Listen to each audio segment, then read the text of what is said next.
This episode of Gentlemen No Class is brought to you by Audible.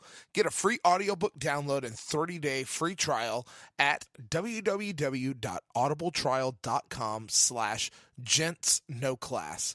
Over 180,000 titles to choose from for your iPhone, Android, Kindle, or MP3 player. And this episode of Gentlemen No Class is also brought to you by our good friends over at Eureka Heights. Go ahead and visit them over in the Heights in Houston at 941 West 18th Street. Have some great events coming up there, some great stuff on draft right now.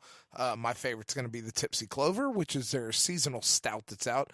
You know me, I like, dark beers, stouts, porters, and things like that. Year-round, they have the Mu Caliente, which is a spiced stout. I don't know a better way to describe it. You know, one of these days we'll have to get Evan on here and have him describe all the cool stuff that they do over there. But make sure you head over to our website, www.gentlemannoclass.com, or you can head over to Eureka Heights at 941 West 18th Street and drop your application in for our Double Dares Challenge. It's going to be happening like the first weekend in June. So we need 2 teams of 2. You're signing up to compete to win. Got some great prizes, some Eureka Heights swag, Gentlemen No Class swag. A really nice 45-quart Arctic cooler full of beer from Eureka Heights, a homebrew kit, a whiskey aging cask.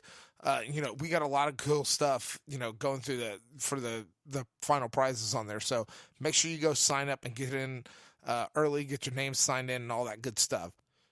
Make sure that if you guys are out at Comic Palooza this weekend, May 10th through the 12th, and you damn well should be, because it's going to be a ton of fucking fun out there.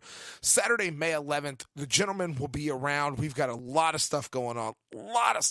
Check our Instagram and Facebook for the official schedule, what's going on. But you're looking around 3 o'clock. We're going to be doing, Jake's going to be sitting in on the official podcast program panel talking about advanced podcasting techniques. So if you want to get into what we do and see all the great ideas that we have and where they come from and really cool things and stuff, if you already have a podcast going, want to see some other ideas and things that you can do to kind of build your podcast, whether it's programming wise, whether it's ad revenue wise, whether it's how to make your production value stand out a little bit, go check that out, because they're going to have some really good tips and tricks for you over there.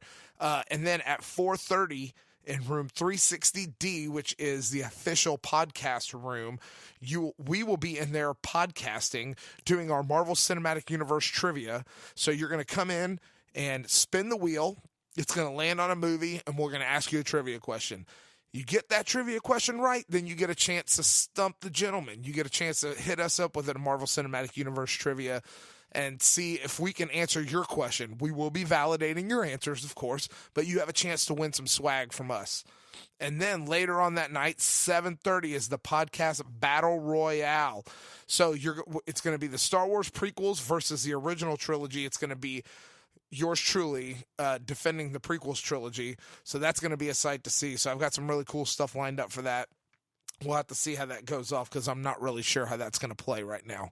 So we'll see if I can pull the W out on that one and, get that all wrapped up and see how it goes. But make sure you come out to the George R. Brown Comic Palooza this Saturday, Friday, Saturday, and Sunday. We'll be there all weekend, May 10th through the 12th. Gentlemen No Class is proud to be a part of the HC Universal Network. Gentlemen No Class is produced, mixed, and edited by M5 Studios. This podcast contains explicit language and is intended for adult audiences. The views and opinions of Gentlemen No Class are strictly for comedic purposes and should not be taken literally. For instance, like this disclaimer. Now grab yourself a pint and enjoy.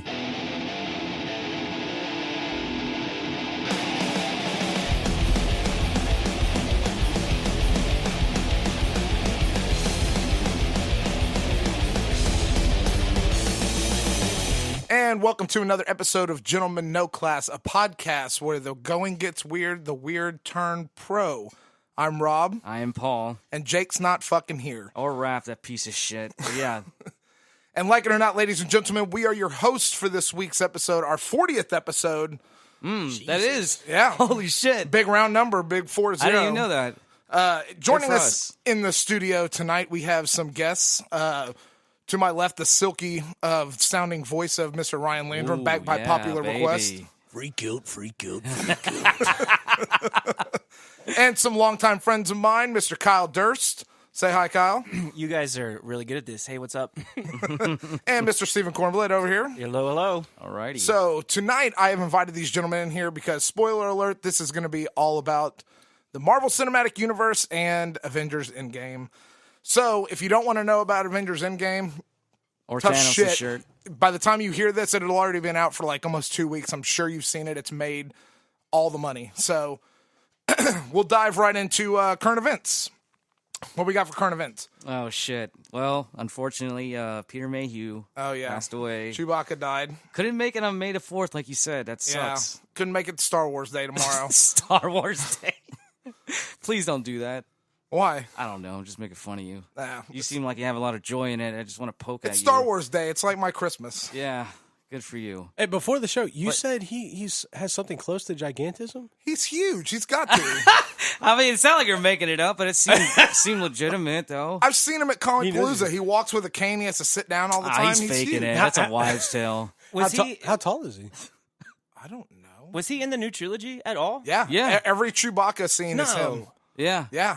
Not when he's running around and shit. No, not Probably. that. It I'm was sorry. like Like, Steroids. That's you know, not a person. Adderall. no, he anymore. can't run. No. He's way too old for that. But like any of the other scenes, I knew he was like, in Force Awakens. I guess I just hadn't been paying attention to that because I've definitely seen pictures of other people in that suit, and I know that dude's running around. yeah, Holy but most balls, he's 7'2". Holy Even shit. in Solo, yeah. in Solo, man. yeah. Damn. I think he was in. No, I take that back. I think it was I somebody think else. in Solo was another dude. Just like they. Because he was flying around in Solo. He was and moving awesome. a lot. That was Doing Chewbacca's cartwheels. best movie. Yeah.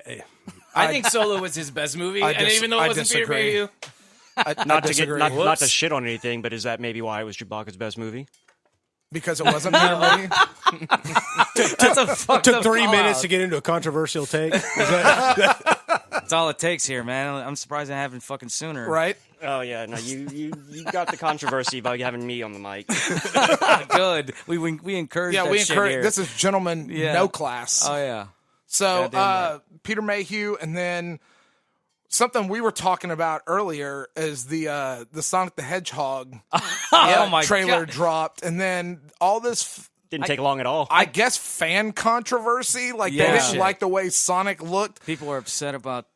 Kyle has pretty strong opinions on this. Well, what do Let's you- hear it, Kyle. are you upset about the way he looks? Yeah, I think it looked like shit. I'm glad they're changing it. Okay. Honestly, I don't think it's that bad. I don't think it's that bad either. Maybe the gloves. I just think I knew they were going to cave.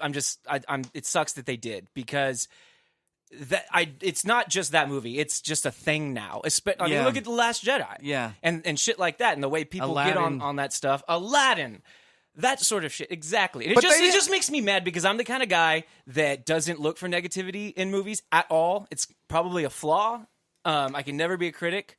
But that's just me. neither. I mean, these guys berate me because I say that my favorite Marvel universe, my MCU favorite movie is Captain America: First Avenger. Most will disagree. That's As ridiculous.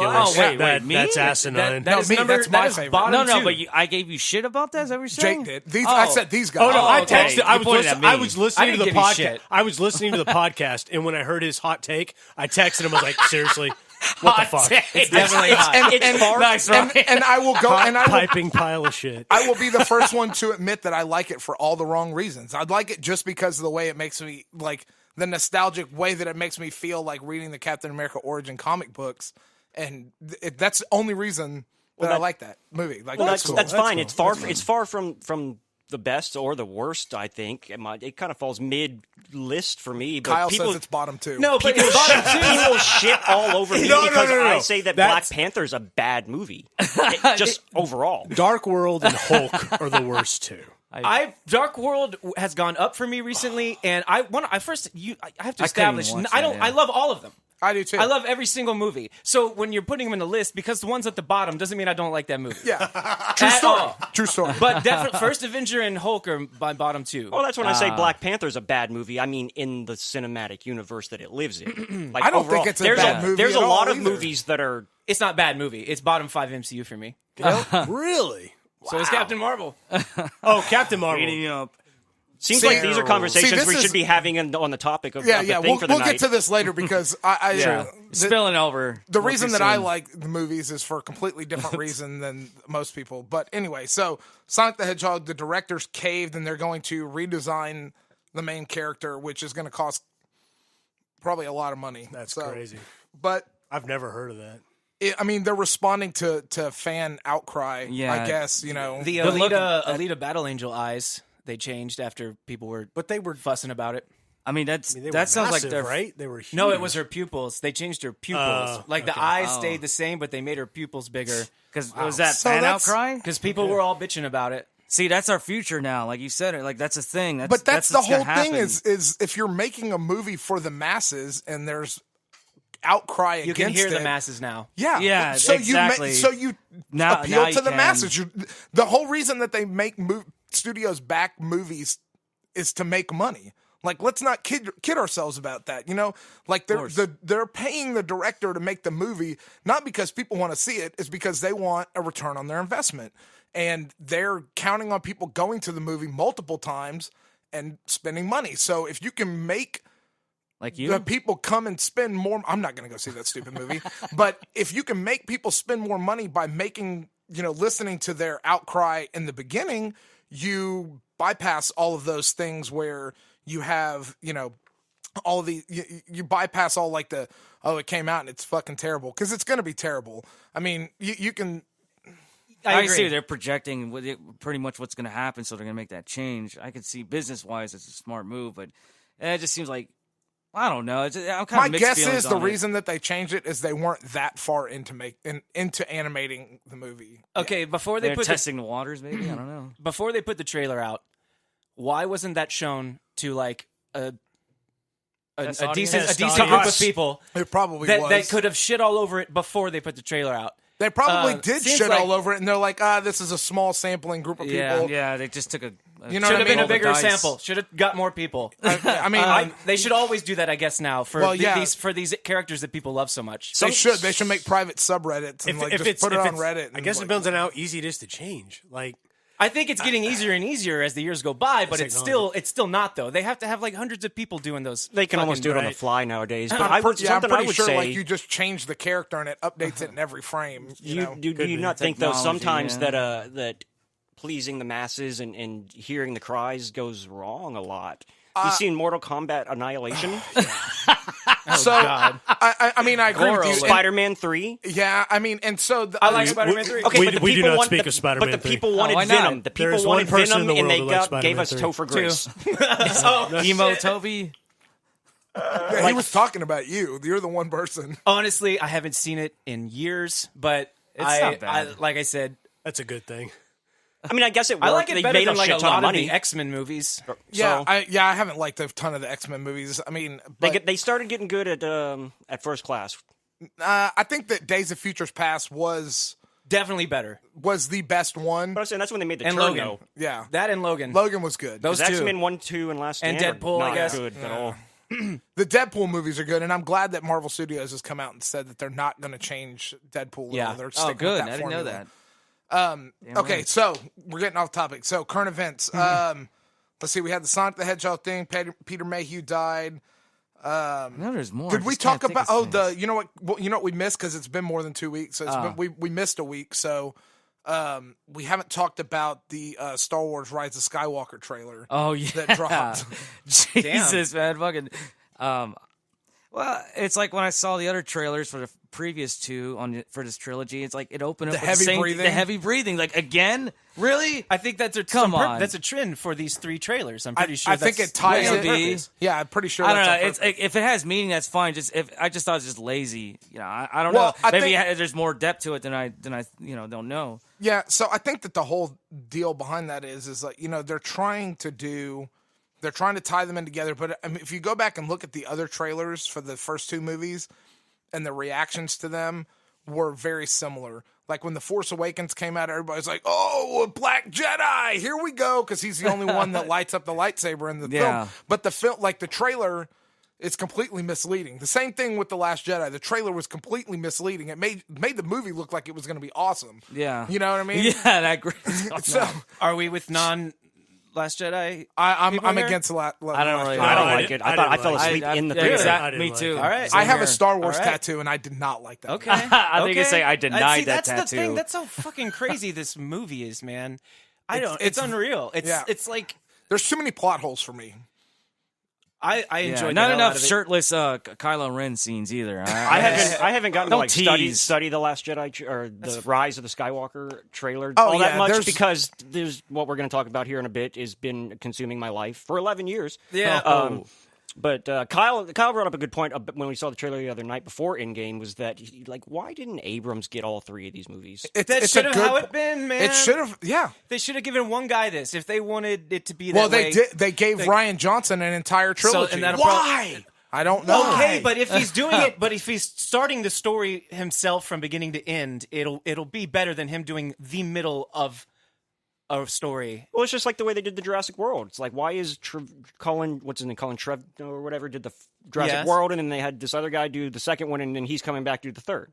But you have to remember, it is It's the just- same. they're It is the different. same, like It's just executive different producers and all stuff. these things I too. know. So it's Yeah. like But it's just different storytelling from two I just different think people trailers trying to are tell the getting same really story. good. I think people are making awesome trailers. Oh, whether, yeah. whether the movies no are coming doubt. out good or bad, I think those guys in those Trailers edit are- rooms oh, yeah. are doing really good jobs. Oh yeah, those guys, man. That kudos, like Yes. applause to you That's guys. what I was 'cause thinking about too earlier. That should be an Academy Award. Well, if we want to talk about trailers, It probably is, and it's in the commercial. like good trailers. What amped up was good for me was when the first Punisher on Netflix came on. The way they synced with Metallica's One and the gunshots, like they did an amazing job to engineer, or just the whole trailer was just fucking amazing. I don't know if you remember that or seen it. I remember. I remember that. It was but great. Like I watch it every now and then because it's a great fucking trailer. Yeah, people that edit the did guys that edit justice. those trailers. I mean, Suicide they're Squad. advanced directors in marketing and shit. that Oh, a yeah. joke? This is the real life. with all the Yeah. colors and shit. That was yeah. awesome. Yeah, it was That great. looked like it was going to be a legit Yeah, ass and movie. it did, and they were like, "Man, they're not showing the Joker. He he's must going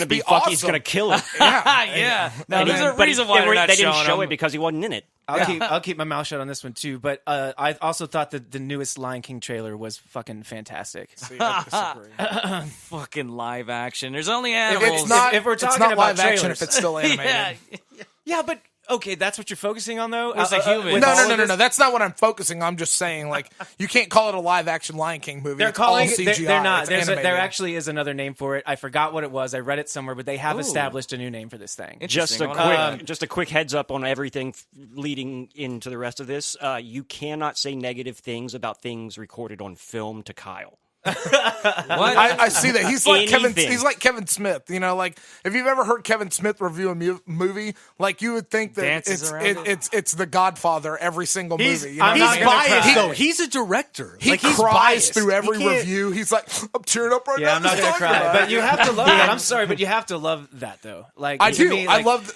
the authenticity of the emotion behind it is what gets me. And he had plenty of reason to cry behind this last review he did. Which one? Endgame. the Endgame one was rad.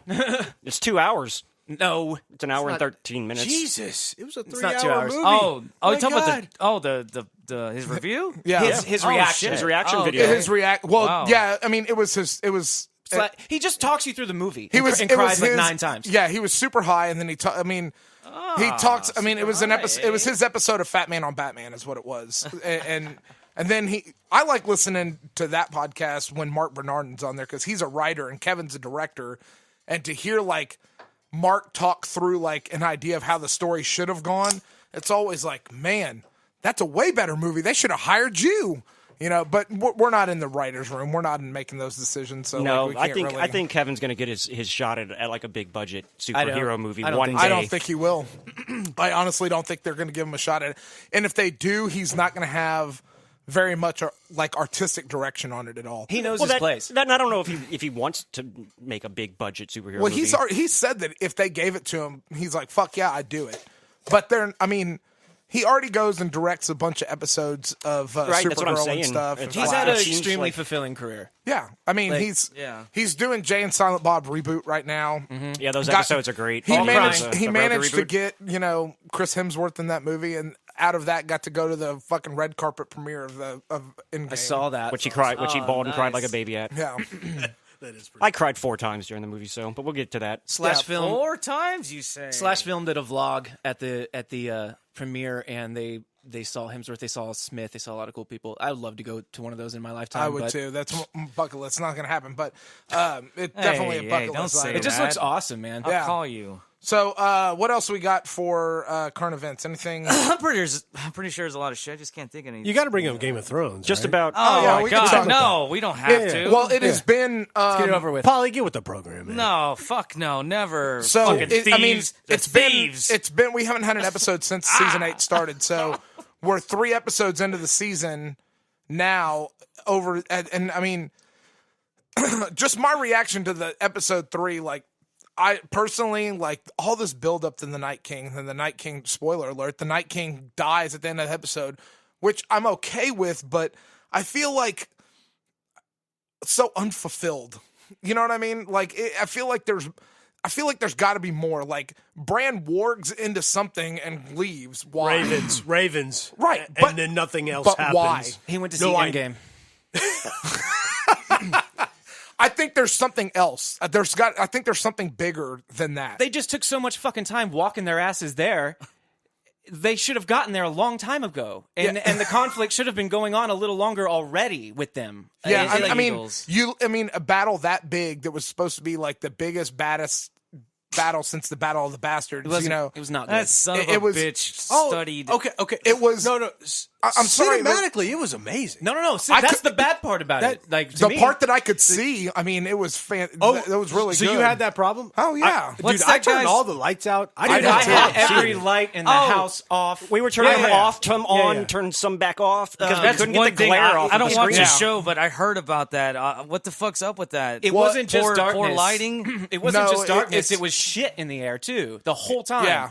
Either snow or dust or it was made to look like so that, there was a point in the episode where like a windstorm came in or snowstorm came in. That is when it got difficult. Like when the dragons were fighting, I was like, I don't know what's going on. It was like random shots of like a head and then a tail and then a blue fire and an orange fire. Yeah, and you couldn't tell what dragon was what. My like trying to be logical about it was that it's HBO, it's not James Cameron, so like they had to try to get away with these incredible you haven't seen practical battles. Sounds like filler special effects without having to spend the kind of money they should. So Yeah, they could but by they making spent it that kind of darker, money, they could though. kind of you could Haven't kind they of spent but the most money? you could still hide some On of the the show? stuff. I think that was So far? that was the most expensive episode of television. They filmed They've for done 2 that a months. couple times. Yeah. They filmed for 2 months. Steven, that one you haven't episode, seen right? I know. I haven't seen any of it. I'm just if the Night King. Yeah, if the Night King's that bad, I'm just, only two main characters die, and 2 minor main characters, Jorah and Theon.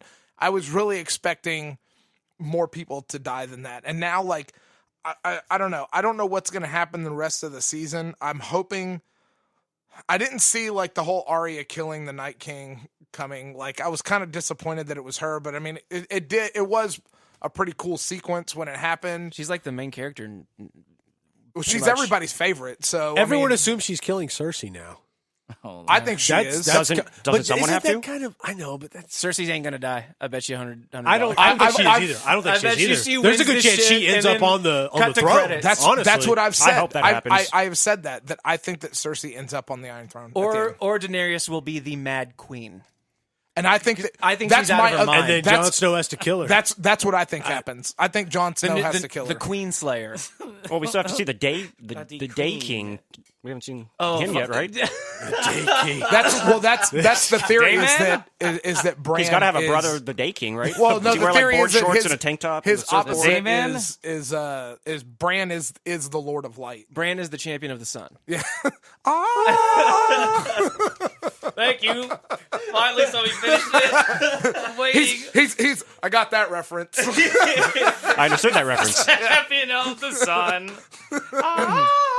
I love Game of Thrones. It's almost over. I have to say, though, I am extremely excited for the Lord of the Rings show coming to Amazon, which will be the most expensive show. That's on Amazon, right? I have not read any reviews, anything about it. I don't know anything about it because I want to be surprised. Well, they haven't even started I didn't know rolling you camera watched- yet. Well, they've talked about like it's gonna like when it takes place in like which if age you're place familiar with the J.R.R. Tolkien's dude, world, this is the nerds of Lord of the Rings. okay, well, we can have a whole separate one of we these can- on that. yeah, that's Really? I'm bringing it up. And I every probably now won't and be then. here for that one. This I is didn't know very that. exciting. It's very The exciting. Hobbit too. Yeah. Yes. I fucking love that shit. Yes. Oh, we got to. That's not Jake's jam. He always talks over us whenever we start on. Oh, that. we do. It's not my jam I don't either. recall any conversations. I'll talk Yeah. about Lord of the Rings with you guys for hours. Oh man, we can do a whole nother episode on that. That's fucking losers. I won't be at that one. Good. That's great, though. Good. I want to be part of it, though. I'm the main loser. All right, so I think that's it. Anybody got any other current events? I got one that came out about 3 hours ago. It's All a right, little, hit us up. It's a little dark. That's Yeah, baby. I gotta pull it back up here. fine. Are you talking about the Jim Cummings thing? A current event? Yeah, Winnie the Pooh voice actor Jim Cummings accused of rape and animal abuse. No. Woo! Give me this here. Oh, bother. That's So, hilarious, Dude, man. are you serious? is- Christopher Robin was excellent. Yeah, like I even had I shared it on the internet. How and someone old is was this guy? 66. Woo! And it happened between the years of 2011 and 2018. Ooh, so So he was just Jesus filing for God. Social Security when it happened. Maybe. No, yeah, he's 70 for that. Oh no! Fuck, that's right. No, I was thinking about it. No, But I yeah, forgot. someone was just saying he's the father of voice acting almost. Like He's done a lot of stuff, man. He is. Billy he is J. voice West acted a is lot right of stuff. behind him. Yeah, and Billy, what's his name that does? all, well, Billy apparently J. Billy J. West. apparently No, his Billy wife's, West, yeah, that's- apparently his wife's the accuser. Oh, really? Yeah. Can't rape your wife. Where, It's not a thing. Steven, what's your source? What's your source? When it's Rotten Tomatoes. Rotten Tomatoes? No, I'm sorry. AP, Alternative Press. AP, Is my source. okay. But really, oh no shit. they're usually late on of shit. all Well, it's a fucking- court they're filing. Like, they usually have court so late documents and shit from it. AP's got to dig their nose in that shit. I put it in fan club. He did put it in the fan club. I'm checking. Howard Finkel? I don't know. I mean, it seems like everybody's getting accused of stuff. Yeah, it's easy. nowadays, you know Super what I Sooner or mean? later, it's gonna be all of us. You know, it's just gonna be a thing. Super easy. I'm just Barely waiting an on yours to inconvenience. come out. Yeah, it's gonna happen. It's hard to get away from, though, man. That's scary. That's the scary shit about it. It is. Once it's said, it's said. Well, and It's there. It's on you. there. It's like a tattoo. Well, Yeah, it's like it ain't going away. whether it's true or not. Like Exactly. Your brand. It's just like It was Yeah. who you were for a year of a trial or this or yeah. that. It's just like I said, the it's never communism gone- thing back in the 50s. You know, when they were everybody was being if you Branded were- a red and shit like that. Yeah. Well, it's like Michael Jackson. Like he's like, did he not do it? Like for years. Now, there's this documentary that came out, but Yeah, I don't even know where I these saw people it. came from. Leaving Neverland. Yeah. Or- And like, yeah. why did you wait till That's a fucking fucked 10 up years after he documentary. dies to My- make this documentary? But that's not where I'm getting off on it. Yeah. But My wife is a 6th grade teacher, and the little girls in 6th grade are seeing these people on Instagram accuse like men, and the men teachers are accidentally like grazing them with their elbows, and they're fucking accusing them of shit. That's what's happening That's right what now in scares 6th me. grade, and these teachers are getting in trouble for nothing. What the fuck? I mean, I don't know. You don't know exactly what goes down, but I've heard stories of like nothing shady is going on whatsoever. But I guess these little girls are seeing the shit on the internet, and now they're trying to do it and be like that. I don't know. It's weird. I It's wouldn't weird doubt to me. that. It's like a I could never be a social teacher. media and all that shit. Yeah, Yeah. It's everything's so touchy and so sensitive. it used I to be wouldn't like the doubt they take dream of your advantage teacher of it. touching you. You know, like, Yeah, the hot man, teacher. you don't that, like, turn around and you sue know? him. I never had those feelings when I back Well, I in never had school. those teachers, but I got a couple of I them never. like that. I They did mention. Well, no, we're not gonna get into that. No, I'm saying I never had the teachers that I like wanted to touch. No, yeah, I had a Either, couple but- for sure in 7th but grade. you knew that they were out there. Yeah, they were like in their early 20s. I remember that. Like, I had a couple of teachers in like 6th and 7th grade that were. I wouldn't have minded a little touch, I think everyone does. but I mean, yeah, hormones are going nuts. around most that of those time. guys were in their mid 20s. I mean, you know. What? Yeah, I didn't mean to get. I didn't mean to get on. Like, I didn't mean to get on the. I didn't mean to get on like a rape Nice, topic. Rob. I like how you're the only one that caught it. I was interested in the story. That was great. That was seamless, my friend. I picked it up. He's most of the guys. I thought you were talking about something we previously talked about. A male teacher. Hell, Let's talk about some fucking Avengers. All right. Well, yeah. Straight to the 11 meat years in the potatoes. making. Yesterday, what was it? Yeah, May. It was yesterday. Yeah, May 2nd. May 2nd, 2008. 2008. Iron Man hit the theaters. Boom. Oh shit. So 22 movies. Later. 22 movies. Were y'all there? Did you know? Over $20 billion. We need to talk about that too. Yeah. 22, 24. Yeah. No, it's It's 18. It's 18 billion. No. I'm sorry about the total I movies. thought I heard 20 billion. I thought it's over 20 billion now. Now. Yeah. As of Since a week ago. Yeah. Combined? Yeah. Wait. Yeah, we're talking including Endgame. I know before Endgame they were around everything. 18. Right. Yeah. No, that makes sense. Because I heard it grossed over 20 billion for the entire MCU. On Wednesday, they made like 157 million. Like 2 days ago. amazing. Yeah. It's Yeah, amazing. it's this is going to be, I mean, it's only in its second week. Today's gonna pass- technically 7 days. Yeah, 7 days. Came out that's it? last Friday is the official release date. No, they count Thursday. Those numbers are Thursday night, too. I know. I'm just saying So the it's only official been release out a date week. was Friday, It's only been April out a week, and 27th, it's already 6th. grossed over half of what Avatar grossed worldwide. So this is what Yeah, I its got. entire run. In its entire. Hey, I have yeah. 9 pages of notes, and I'd like to read. What? Ryan takes these seriously. When we invite him on the podcast, it's very like we're all Yeah, just he's like, got hey, we're gonna have his- some beers right and on. have a discussion. And He's Ryan doing does vocal homework and warm-ups. I brings was notes I and was shit. looking up like good in-game talking points at work on Google Shaving today his legs, to make you notes. know. All right, I'm going here. Okay, so it's grossed over 1.66 billion worldwide. It's the highest grossing movie of the year, obviously. 6th highest grossing movie of all time. They say it has a chance of beating Avatar to be the highest. grossing What's movie of all Avatar time. at? 2.4. No, 7. Holy 7 shit. or 8. 2.7. I'm pretty sure it's what I read. I think It looking was at it, over 2 billion, that movie? Yeah. Oh, Dude, it's no, insane. And Titanic's right behind it still. Yeah, James. Oh, Yeah, double Titanic's- whammy but it's for like it's a James distant Cameron. second, like 2 billion. and- Still second, though. Ah, No, That's it is. fucking It is. crazy. It is. high. I I think. thought. Well, no. Well, I mean, Black Panther grossed over 2 billion, didn't it? No. yes, I think but over yes, time, No, with, it didn't with, do 2 with, billion. It did not I think do it I think it pushed, did. I think it pushed 2 billion. No, yeah, But- you're right. It wasn't 2. But It did gonna look that up. ridiculously good domestically. It was not as solid internationally. It's I still don't like agree number with 6 those all time numbers. or something around there. I don't know. It's really high. Um, It was amazing how much money it made, but A lot it of wasn't money. 2 billion. Yeah. No, absolutely. I think if you look at it the right way, it is already beaten Avatar because it took Avatar its entire theater run, as you just said, to make that money, and they're do it. already more than halfway to it in a week. Here's so what I I don't think- understand. Yeah, in a week. It So took. I think it's already doing better. Yeah, More people are going to see it sooner. Here's what I don't understand. They say it took Avatar. I read it took Avatar 47 days to make $2 billion, and it still somehow limped its way to 2.7 or 2.8. Well, that's because they How? left it in theaters How? for 9 months. that's why, man. A lot of People saw were it going and twice. seeing yeah. it 3, 4, just- 5 times. You know, I mean, that's That was next level Have you- 3D shit, man. I'm sorry, but it was like Well, at the time, like, yeah. it was experience. It was an amazing experience. Did you guys know about in the theater? the depression people got after seeing that movie because they loved the movie so much, like they wished that world actually existed. And there's an actual like kind of like syndrome. I read this a while back. Oh, yeah, dude, A Pandora's lot of people real. got really depressed because they love the movie so much they want to live in that world, but you know it doesn't exist. And they got depressed over it for a long time. And I don't know, just look it up. It's real. Like some people, Yeah. a lot of people got affected A lot that of way. a lot of people thought Wakanda was real.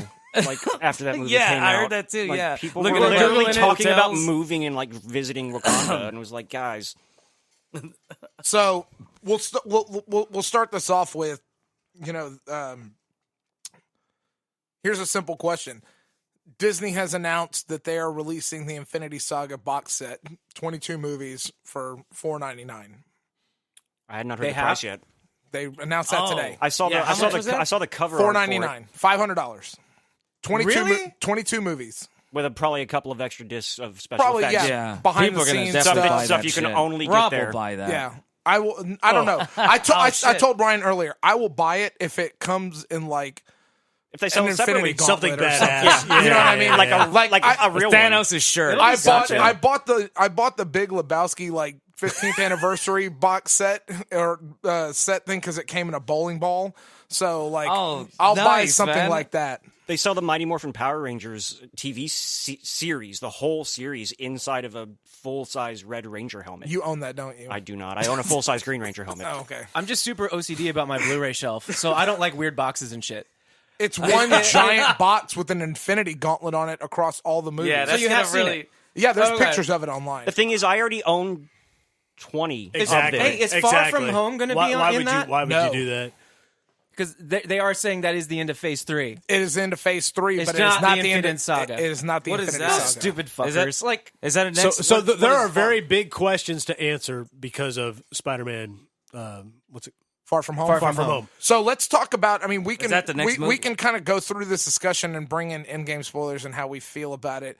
Or do you guys want to start off and just talk about your experience with Endgame? We can just roll on that. So we started a tradition. I don't know, 2 years ago. Shit, it's been longer than that, man. Maybe 3 years ago was when we started going opening night. To I forget what the first movie we went to. Maybe Age of Ultron. Something That was 15. Ultron? No, That was 16. 2011, I think. No, 2013. Avengers was 12. Ultron, they were I like want to say it was 3 15. years I apart. say It it was might have been 15. about 15. Damn. Yeah. I was Yeah, wrong. so- I'm surprised you don't have Infinity War was IMDb like 18, on the 3 years. touchscreen up Yeah, here. Yeah, know so this. I don't.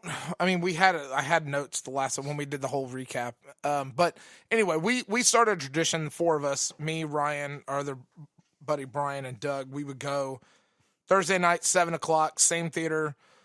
The one out in Katy. We would go to that one every 7:00 show Thursday night for all the Marvel movies and the Star Wars movies. And I mean, it just became a thing. Like that was just our thing.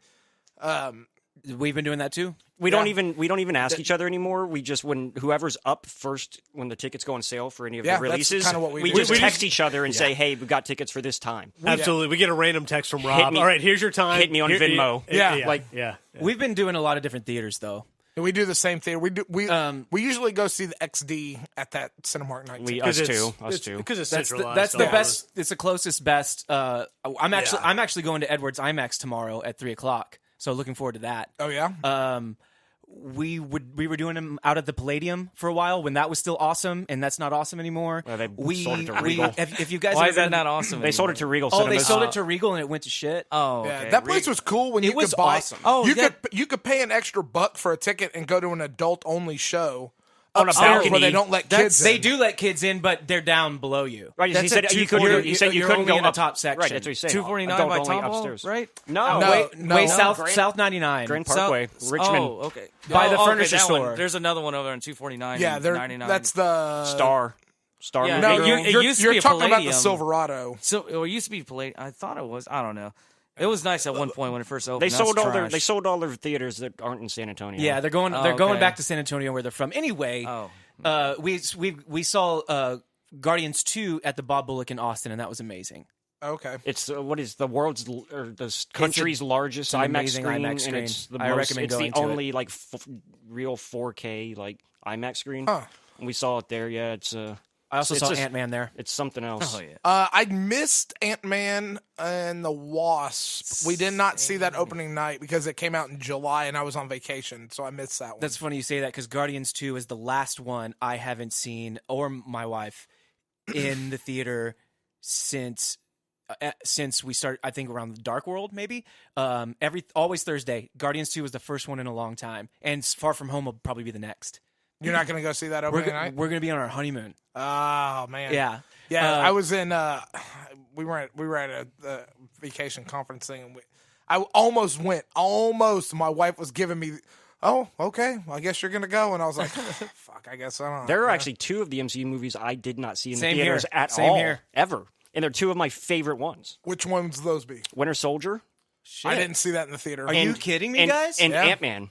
I saw Ant-Man in What? the theater. I didn't see First Avenger or Thor, the first Thor, in the theaters. I don't think I saw them in the theaters either. I wasn't. It I didn't. wasn't. They didn't have me by the. Yeah. Now that you think Like- about it, I don't think I saw First Avenger either. They didn't quite have me yet, but Thor Yeah, was exciting. The first Avengers movie, I went and saw Avengers dude. in the theater, and that got me. That right was there. fucking Me epic. and Kyle were in a line of people. First ones. We had to come back later. Hours just of like sitting, waiting to get into the theater. Like, That same Cinemark. Yeah, They still before they still had didn't reserved do seats. Reserved seats. reserved seating is it's God's gift to Yes. moviegoers. I don't. It I don't is. think. It I really don't think I is. had a thing in my Sure pocket to buy the is. tickets at that time either. I think I had to get there and like Yeah, make sure buy it wasn't in the sold out line, and shit. yeah. Yeah.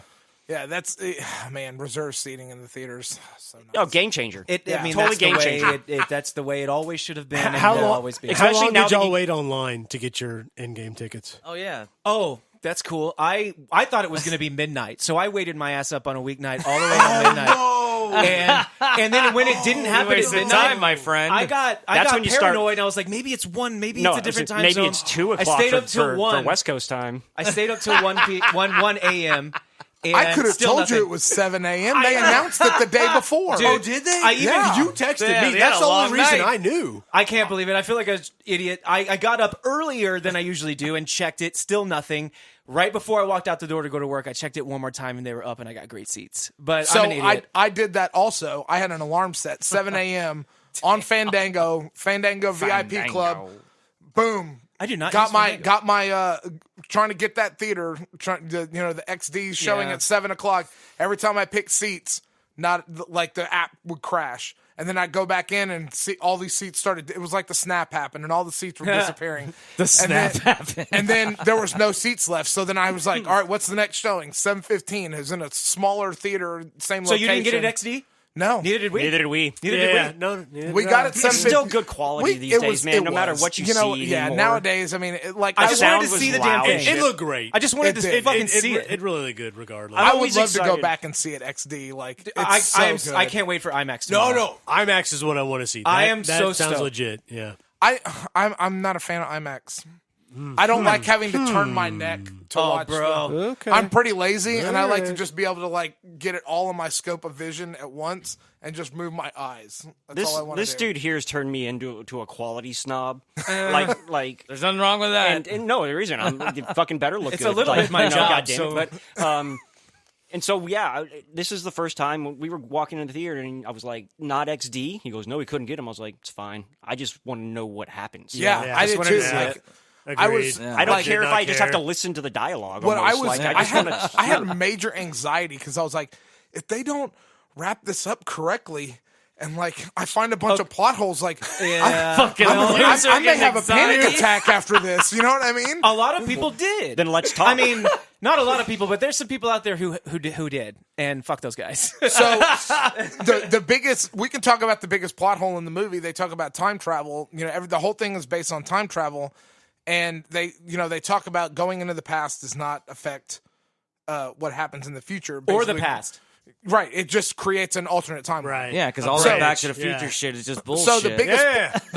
the biggest plot hole in the movie is the end when Cap is sitting on the bench as an old man, because had he gone back and stayed, he'd have just created an alternate timeline. But the Russo brothers address that in an interview afterwards. They're like, we thought about the Infinity War and Endgame. They plotted that out for 2 years.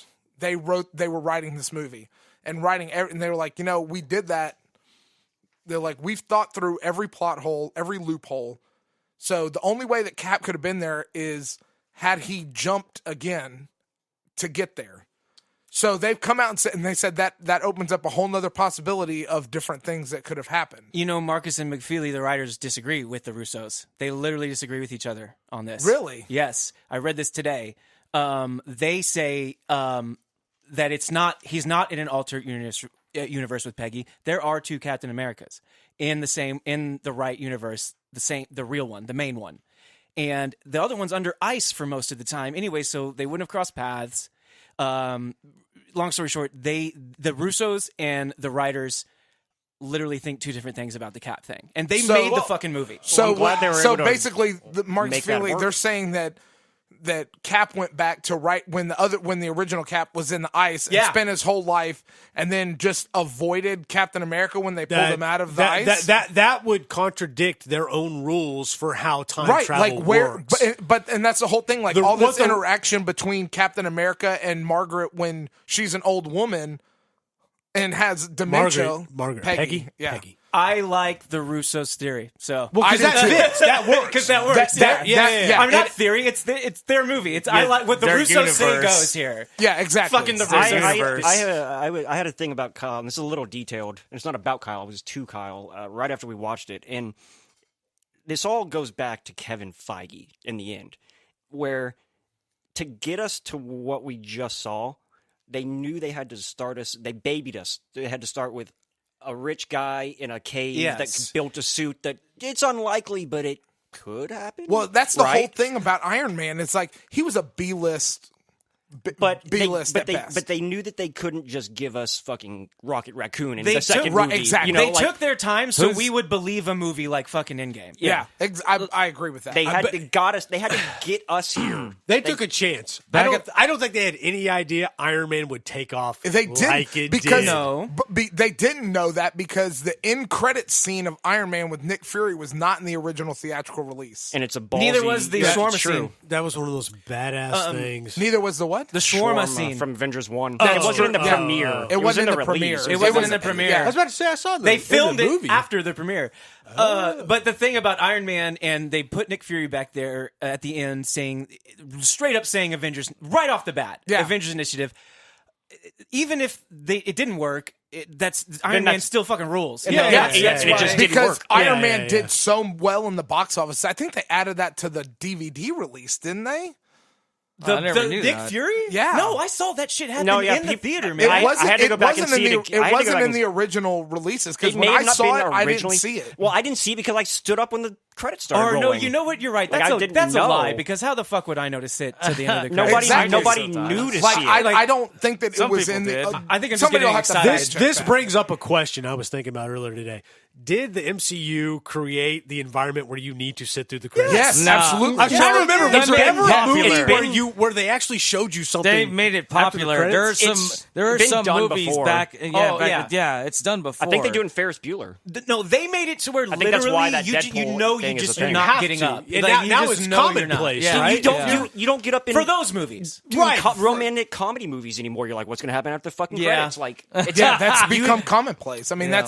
that's something that the MCU, they didn't invent it, but they perfected it. They made it so Yeah. awesome. But Like, they made it a they just regular focused thing to on where it. now, like you said, rom-coms, we'll go ahead and stick something in there so people stick around for the credits. Oh, yeah. right. You know But what I'm saying? They did it in this way because if it didn't work, they could be like, oh, it's just a little thing for the fans at the end. Well, yeah, we didn't. yeah. We Who never thought it cares? was going to This happen. this was such a roll of the dice for them. I mean, they were Oh, like, if Iron Man didn't work, like it what are they going to do? It wouldn't have worked. There was lots of times where it was it looked so like it maybe fantastic. didn't. Like the Incredible Hulk wasn't all that great and successful. like, there were phase some one where is it could've- bumpy, man. it Yeah, could've dude. And ended. Cap, America, First Avenger, and Thor did not do as well as Iron Man did. no, But, no, but they stayed. neither did with Iron their- Man 2.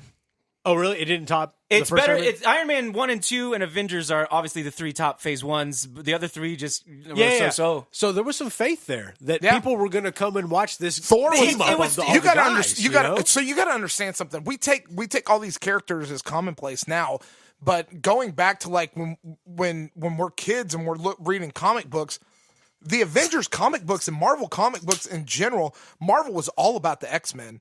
I mean, it was Spider-Man. and Spider-Man That's and what I was- Fantastic Four. They're the first family of Marvel. That's why there's been all those Iron movies. Man, Captain America, the Avengers. I mean, they had some great plot lines, but the reason that they had great plot lines was because they were all intermingled with the Fantastic Four and the X-Men and things like that over the years. When you get to Ultimate Marvel is when they start getting really good with Iron Man and stuff like that.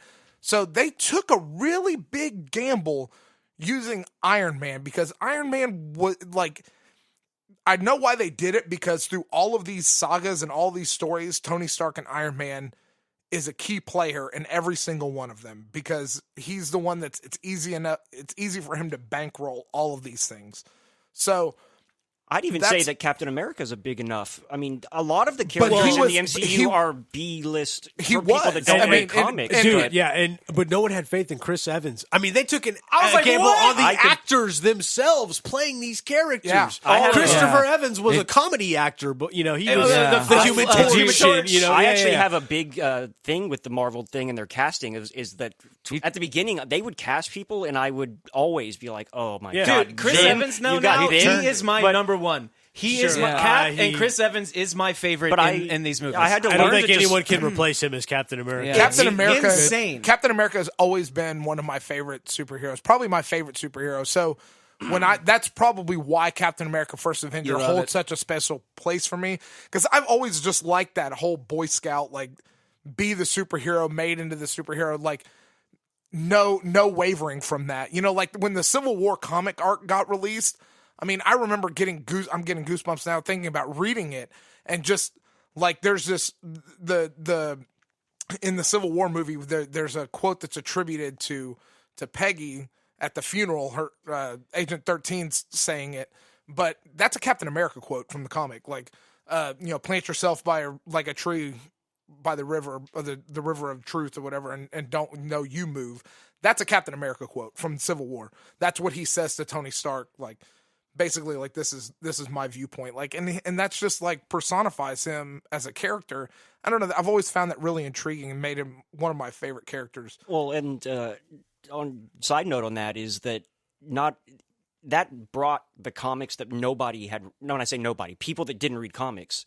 You would have a conversation with them. They were like, well, in the comic storyline, it educated people on the actual story that was written, including myself. Like, I was never a comic book reader. I loved the animated series that they used to do on Fox Kids and X-Men and Spider-Man. That's all I knew. Read them and I'd watch, I'd look at them and go, shit like that. But I knew who the characters were, but I never read the stories. I wasn't familiar. Superheroes. The MCU, these are my superheroes. Yeah, and I know that, like the Infinity Saga is loosely based on a few different storylines, but like I said, you kind of learn what the actual story was to get you to this point. And that's a cool thing as well. I think that one of the best moments for me, we can talk about the best moment for me in the entire cinematic universe. Oh, shit. Yeah, I wasn't ready for that. I think I got one. So I would say probably I've got a couple.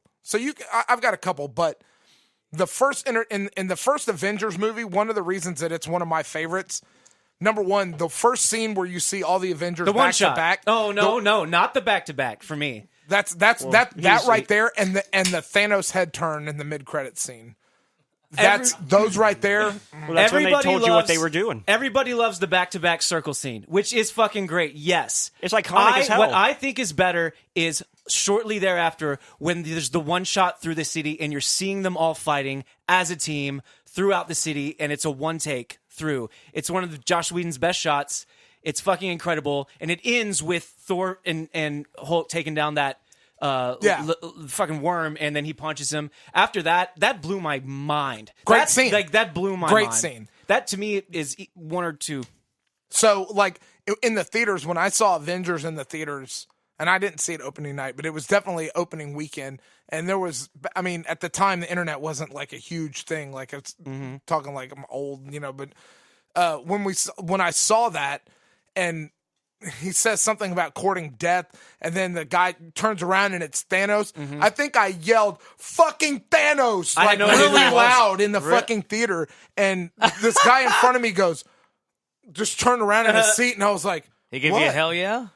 No. Just I had no idea what who the the fuck? dude was. See, I knew who he Disgusted was look. because I'd seen him in animated stuff from a kid. And I knew the Infinity Gauntlet, and so when I saw that, I was, oh my god, they're going to do the Infinity Gauntlet thing. But I had no idea that it was like that powerful. I thought he just used his little laser. Well, in the original comic arc, it wasn't as powerful as, I mean, it was, but they made it more powerful later on, like Ultimate Marvel and things like that. So on the note of the Gauntlet, we're talking about favorite moments of the MCU. Yeah. I will never forget, like, where I was and the way I felt when Thanos snapped his fingers. Oh, yeah. That's to a me, great moment. Because nobody thought it was going to fucking happen in the first half. What we thought was going to be part one. They were two separate movies. Yeah, they were two totally separate movies. I said to myself, "Oh my god!" I distinctly remember saying that to myself. I when remember it happened. walking, I'm like, what just happened? I remember walking out of that movie and just I've never been totally speechless at the end of a movie like I was at the end of Couldn't Infinity believe War. it. It was amazing. jaw dropped You to could the have heard floor. a pin drop. Couldn't in that believe theater it. when the credits hit. Yes. You know what I'm saying? It was that Like, quiet what the in there, fuck?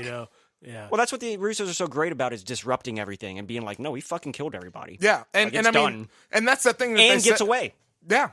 I was just so excited for this finale, and getting pumped up for Infinity War. You weren't even thinking about the next one, and you were going into Infinity War thinking of what we got with Endgame.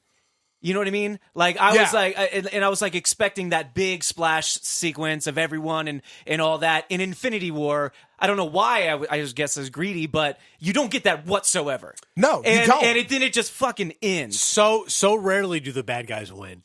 It is those are the best. Empire Strikes Back. Empire Strikes Back. Absolutely. That's what it felt like. I'm like that's what it must have felt like when people watched Empire Strikes Back. I mean, is that y'all's favorite Star Wars movie? It is mine for sure. I mean, it's got to be, right? It happens in movies sometimes. Apparently, it's a rule that has to be your favorite Star Wars movie. It's usually pretty cool. Sometimes sure they do it well when the bad guy wins every now and then, but it doesn't happen in comic books. But it does. I mean, nobody dies. Yeah, and that's the thing in comic books. Like like I knew that just being a comic book reader, I was like, nobody's ever really dead. Yeah, they always find a way to bring people back. I mean, even when Cap died at the end of Civil War, and like he came back without his super soldier serum and was at in the comics. In the comics, so like in the comics, like we've talked about this. But think about the MCU. There had been 17 movies before Infinity War, and the good guys had won. Every single one of them. Time. I know, and that's what they set us up almost for. without any trouble. They've won, but they've been fucking beaten down and traumatized, and they have gone through. They come out on top throughout the whole thing, but the shit that these people go through is why Endgame is so spectacular. And that's right. Like, I mean, you talk about like the heroes always win. I will disagree with you and reference you back to Captain America: Civil War. The bad guys win in that movie. Yeah, Baron Zemo wins in that movie. He accomplished exactly what he wanted. He didn't get to kill himself. That's true. He didn't get to kill himself, but he did split the Avengers apart. Well, that and that's what his main goal was. You go into that movie the whole time also saying, man, it's going to be another awesome, fun ride, Marvel movie, and then they hit you with the fact that the Avengers have killed a lot of innocent people. Yeah, I mean, they ground it, and they make it. They're causing shit. Like, yeah, I mean, it's not all good. Yeah, I mean, when you really think about it, I mean, it is. I don't think that the Battle of New York was necessarily their fault, because really it wasn't. I mean, the Battle of New York was really S.H.I.E.L.D.'s fault when you really think about it. Like, they let Loki get the Tesseract. They are the ones who... A lot of it's been S.H.I.E.L.D.'s fault. Yeah, but I mean... Well, that was Hydra. It was Hydra at that point. But, I mean, Age of Ultron, 100% Tony Stark's fault. The entire movie, the entire country of... Him and Banner. Yeah, but, I mean, still, like... Murderbot. Yeah, exactly. You know what I mean? That's when Tony first says Endgame. And it's awesome. It's true. So jumping around here, but on that note, one of the best scenes in Endgame was the elevator scene with Captain America. Oh my God, that was so good. When at the end, it's setting up. It looks just like Winter Soldier, and then it's like, Hail Hydra. That's another throw to the comics. Yeah, but he straight up is Hydra, though, right? No, I thought he was legit Hydra. No, not in the comics. Did they do that where he was like? I thought that was a run they're doing right now. That's a run they're doing right now. It was a run they were doing right now, and they made it seem that way. But then, like a couple issues later, they pulled back that he had figured it out and was infiltrating. So it wasn't ever compromising. But yeah, that's the way that one of those Captain America issues ended, was with him saying Hail Hydra. And everybody was like, what the fuck? You know what I mean? Paul, you look like you were going to say something. No, I just can't get over Thanos' fucking get up and what the fuck he was doing. I just can't get over it, man. We were in Endgame, and this motherfucker, I look over, so we ended up with like different seats. So like he's like 4 or 5 people down from me in Endgame.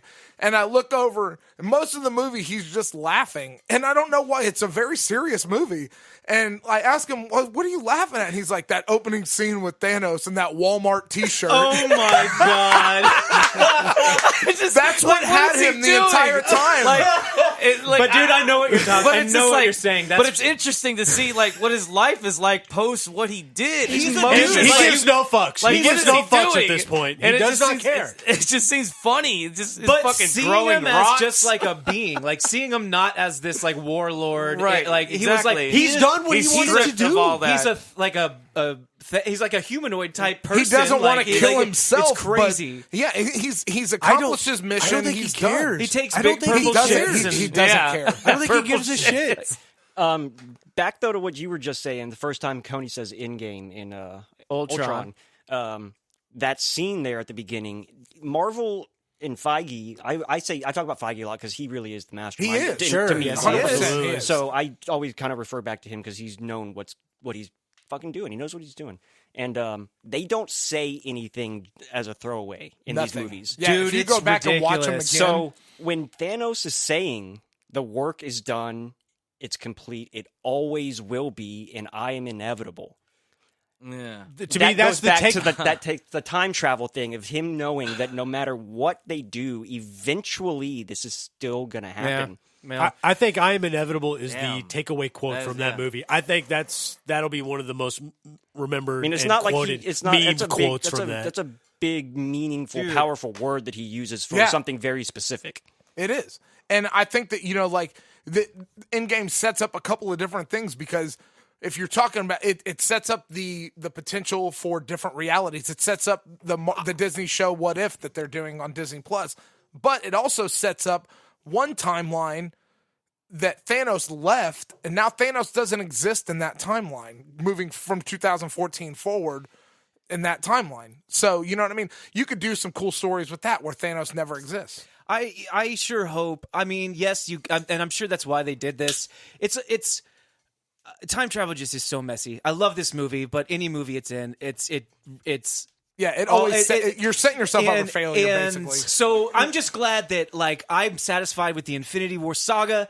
They used time travel at the very end. They didn't get into it before, and now I can have closure on that. And whatever they do going, awesome. Well, Forward, awesome. that's why they But they waited until the very end to use time travel, and I'm thankful for that. So here's a question. Here's one of the questions that the time travel thing brings up, because at the end, Cap goes back to replace all the Infinity Stones back to where he got them. Yes, this is Okay. Yeah, This is a big plot hole. It's- I mean, but It really isn't, though. No, but we it talked is. about It is, No. but it isn't. But how do you put the Soul Stone back? how do you put a lot of them back? The ether. Yeah. Here's The my, ether, dude. my response it was to that- inside Natalie Portman. I mean, you could still no do shit. it. It got into her at one Okay, point. That's an awkward moment. You go back. You go back. You give her an ether enema. I would I would put the ether back inside Natalie Portman. Oh God.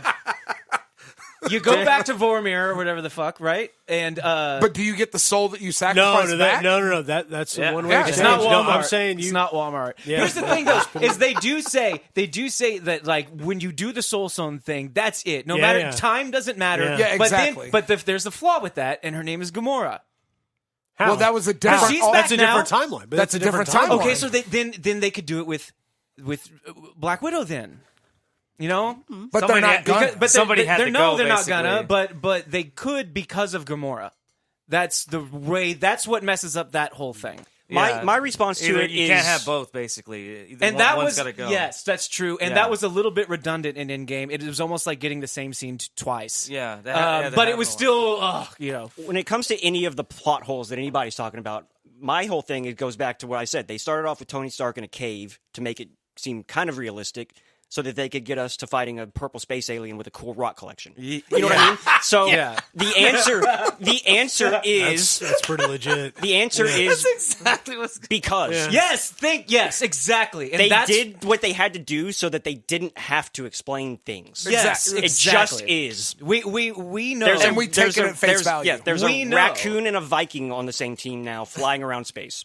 I'm going to be Fat Thor, I think, at Comic Palooza. Yeah, you know. There are going to be I mean, a it's lot. Halloween. Can we talk about that? How did Yes. y'all? Yes, How can we did y'all? talk about let's get into Endgame. Yeah, like, yeah, for real. let's Like, get into like, it. Well, I think Shit, the- I have 9 pages of notes if I didn't All right. mention Well, it earlier. What's your that first sounds like note? you're leading this episode. Yeah, so well, take yeah, us from you're the leading, top. Jacob. Well, I've got lots of. Start with if the first one. If the women in the minorities are all getting their Oh, due, I've got- okay, then the fatties You got need, that need a little question? bit of something. Did you read my pages? I saw a tweet that said like the millennial culture appropriate people are saying like you're fat shaming, but then No. there's all these dudes that are like Fat I'm shaming. seen now. Oh my Like it's so We have Yeah, so. this gives me a great God Halloween damn it. costume. Our buddy, he's Really? They're saying it's in the fan club. of like, course there he is, grows dude. his There's hair long always- and has a big red Jesus. beard. He Yeah, looks I don't have just long like him. hair, but I will get a wig and I will wear a robe and I will be Fat Thor. fucking Lebowski. Okay, so was that planned? Were they? I don't read know. one thing that said it was an homage to Big Lebowski. Yeah. and Ironmonger. Big Maybe Lebowski. a little bit of a callback to Jeff Bridges in Iron Man 1. That's what I was gonna say. Maybe, but I mean, yeah, I forgot it. That's right. yeah, It wasn't but hard. Yeah. I think that Obadiah Stane. I think that you take. It's threefold. I think that there's a lot of reasons you do that. I mean, kudos to them for doing that. That was because the most you ballsy, badass thing ever. Exactly. It was super ballsy because, number one, you take the most powerful Avenger of the original Avengers, and of like the original most three. like ridiculous shaped. Yeah, the most ridiculous shape besides Cap. I mean, like both of them are probably on the same page. Yeah. But you take Thor, the God of Thunder, and you turn him into a beer guzzling alcoholic. Fat. Well, the writers in the conclusion, in the most serious, in the most 3-hour right, movie, and you know what? all of it. And the Right. entire movie, I'm like, And you make him play Fortnite. As soon as they fight Thanos, he's gonna get ripped again. up. Nope, they just give him The fat best armor. thing ever. The Yeah. writers said, "What do we?" Okay, so the writers said when they were writing Civil War, they started thinking about Infinity War and Endgame. Yeah, they said they started And Infinity War and Endgame when they wrote Captain America: Civil War and Infinity War and Endgame kind of all at the same time. And a little bit Winter Soldier. They like wrote- those four. They wrote Civil War, and then all the other directors in between also had to make Yeah, they movies had to- for them. And so they said one of their like guiding principles was, what if we made this a what if? You know, like the What If series. What if Thor was fat? What if Captain America got depressed? What if Hawkeye became a mad killer? You know, What like, if there what is if? no Hulk in You this know? movie? What if, okay, Shoeless prick. No, What were you saying, so Steven? that is actually a line of comics they did, a little Yeah, offshoot. yeah, of yeah, What yeah, If. no, that's what I'm talking about. And they're That's making- what that and was they're part of making- their inspiration. Yeah, Disney Plus is making a What If TV show. So, Whoa, Of Marvel. shit. Yeah, kind of jumping around, what did y'all think of Hulk? Just like showing up That as made like, me laugh too. The It hybrid. was 5 Yeah, the years hybrid. later. It was 5 years later, guys. Plenty of time for that shit to happen. But they happened in made the- such a point of showing the conflict between Bruce and the Hulk, and they're like, okay, it was resolved. Because- Like, you're just supposed to assume it was cool. Well, And I'm like, they- no, I dude, wish you don't understand. In the comics, You're it's not alone. exactly like that. The problem in You're the not alone. Ryan comics, disagrees. in the comics, Bruce splits himself from the Hulk. which looked like it might have almost happened. Yeah, and then he puts himself back together with the Hulk because he misses him and realizes that they have to be they're codependent. That is, And then he becomes Professor Hulk. I just there was such a big deal made about it in Infinity War. I just wish there had been a scene, something to set it up to where Bruce Banner's cool with Hulk and Hulk's cool with Banner. Instead, they just show him chilling. you and have he's a 3 celebrity, hours of movie. you know? Yes, I They agree. can only show so much. I think that was a smart move. I think it was a way to jolt you, like a lot of things jolt you in this movie. And it gave you you gave you Hulk from beginning to end, like except for obviously the very beginning. But you got no Hulk in Infinity War, and it was basically the opposite. Ruffalo at the beginning, the rest of the movie Hulk, but not Hulk, but Ruffalo, real Ruffalo Hulk, and he looked amazing, and it was incredible. Also, the but MCU I get you. You're not alone. the MCU's never been shy about expecting the fans to do their own homework, also going into Exactly. their own movies. Yeah. Like they give you enough in their trailers. You wouldn't have liked a movie with fucking Joe Fixit Hulk.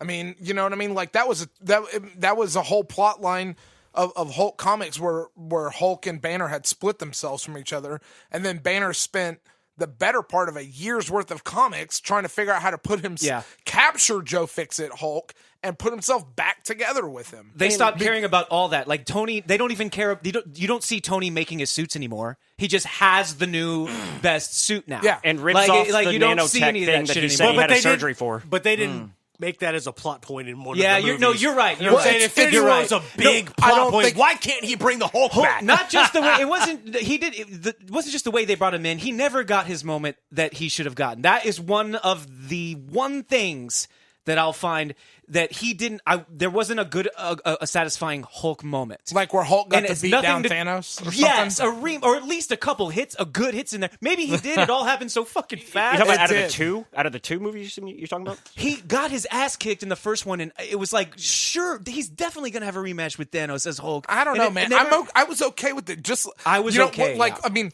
there's certain plot things in the MCU that you just kind of give up. Like the fact that Tony Stark doesn't use the arc reactor to power the suits anymore. Where the fuck did that go? It's just what does it power itself by hopes and dreams? Like, No, it then why just have doesn't the have to be fucking- in him. It just doesn't. He does Yeah, power I it by thought the it arc was- reactor. It's just yeah, not yeah. inside of him. I don't Nanotechnology, bro. It's nanotech, man. Well, the thing, I guess I don't understand no, dude. nanotech. People that's complain on you. about. You're talking about when he takes it out at the end of Iron Man 3, right? No. At the end, well, yeah, he I'm has it talking about removed.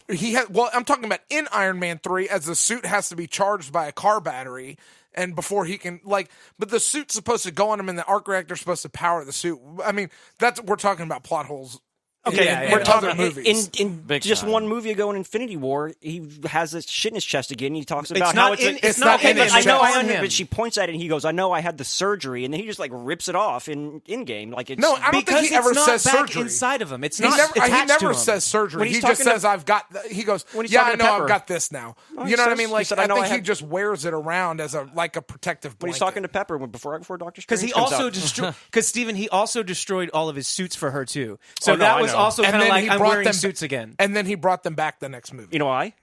Because Yeah, Because Yeah, but movies. he lost Pepper for it. So there was consequences to that. there was. Were But there? then- Were there? Yeah, because he talks there? about there's. Yeah, well, I mean, kind of. I mean, we don't know what happened.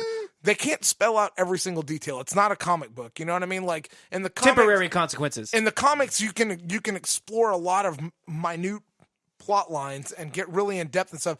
In the movies, you really have to take a lot of blind faith leaps Yes. and assume a lot of things. Especially these. we have to service In everyone, even the non-comic movies. fans that are taking their kids to see it. Exactly. So talking You about still her have to pots, make it good for them. she had some of my favorite moments with Tony in the movie. Oh my god, Yeah. so when, badass. when she flies in as rescue and fucking, oh my god, Next level. so when Tony was conflicted about whether or Listening to not sales. I'm just joking. so when Tony was conflicted about whether or not to even do the time travel thing, Pepper was the one who was like, "You need to do this." And he wanted her to not say know. that. Right, exactly, exactly. He was hoping He she was would trying. say, "Don't do it." And she's like, "No, you need to do this. You owe it to everyone who is not here right now yeah. to go do this." She's like, we came out okay in the long run, And it was A so lot of hard for people Tony didn't. because Tony was lucky. Pepper did not get disintegrated. They had a kid. He had a life after the snap. Yeah. He's one of the few. And yet Pepper's like, "No, you owe it to them." Okay, so that was the first scene. And then at the end. Oh my god, that dang. recording at the end. Well, not even that. I'm saying after he snapped his fingers. Oh Yeah. And when she's like, "It's okay, Tony. You can you rest can rest now." now." Oh, My fucking favorite line in the movie is the "I am inevitable" snap, and then the "and I am Iron Man" snap. I saw it coming. I did but too. it was still bad. I know. I mean, it was. I mean, you talk about great writing.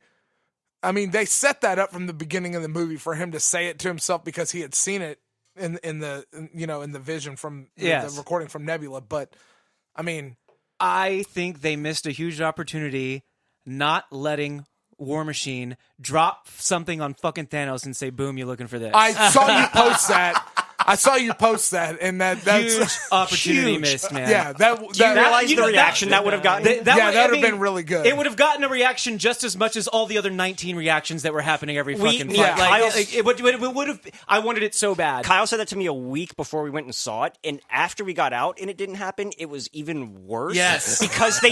because they spent this whole movie giving you all the rest All of the fan character service. development Yeah. that for those minor characters like Widow and I love Rhodey Hawkeye, and War Machine. and I love. did too. I They love gave him. you so much of those characters in this movie, and that was that would have been people would have. I would have stood up. No, I I would have been standing in my chair. Yeah, I mean, people when we went and saw it when Fat Thor turned around, people were laughing. I mean, laughing and applauding in the theater. we had like a it shit was crowd. so great. How great We had was a it shit though? crowd. How great was it though that you were having anxiety attacks about when he would turn back into Skinny Thor if he got the power of the lightning, and You know just what? didn't. You know what? It just didn't. Oh, Yeah, I mean, He was just glad it Thor in a didn't. big suit. there's such great scenes in that movie. The whole scene with his mom and he just. yep. That's What, a great. sometimes it takes a sometimes second. it takes a second. Yeah. Because it took me a second to. I was like, "What the fuck is he doing?" Oh, So the You know Thor what I mean? that's there is just like, where the fuck did my hammer go? Yeah, exactly. Yeah. It's He an alternate creates- universe. That's my hammer. creates another alternate branch. Yeah. Yeah, I mean, That's when- why that we leads hammer us. you That leads us white. to probably behind the "I am Iron Man" snap scene, the Cap calling up Mjolnir scene. Oh man, I thought it was Vision. Did you I really? thought Vision was going to show I up. knew Vision was not coming back. But that's the first. When I first saw it hovering, the very first thought was Vision. It just popped in there. It just goes right- My very first thought the whole time was it's Cap, and the reason I thought that was a couple of things, throwback to Age of Ultron. But here's my question. I'm going to see what you guys think. In that scene in Age of Ultron, you have basically two different options at that point. One, does Cap try to lift Mjolnir lifts it, realizes he probably shouldn't to undermine Thor's power, and stops? Or is he not quite worthy because he wasn't willing to kill anybody at that point? Not quite worthy yet. I just was excited because I didn't still expect had to a see lot that to go goddamn for. hammer again. I never thought we were going to see it again. I didn't either. That's true. I didn't either. And then when that fucker's got both of them and Stormbreaker, and he's still fat, and he's got that braided beard. Oh my God, it's so glorious. That's the best. So That is the best. I thought I Beautiful, liked, man. I thought I liked Ragnarok Thor. Russos were like, "Sorry, Taika, that was cool or whatever." Yeah. But Thanks. watch this shit.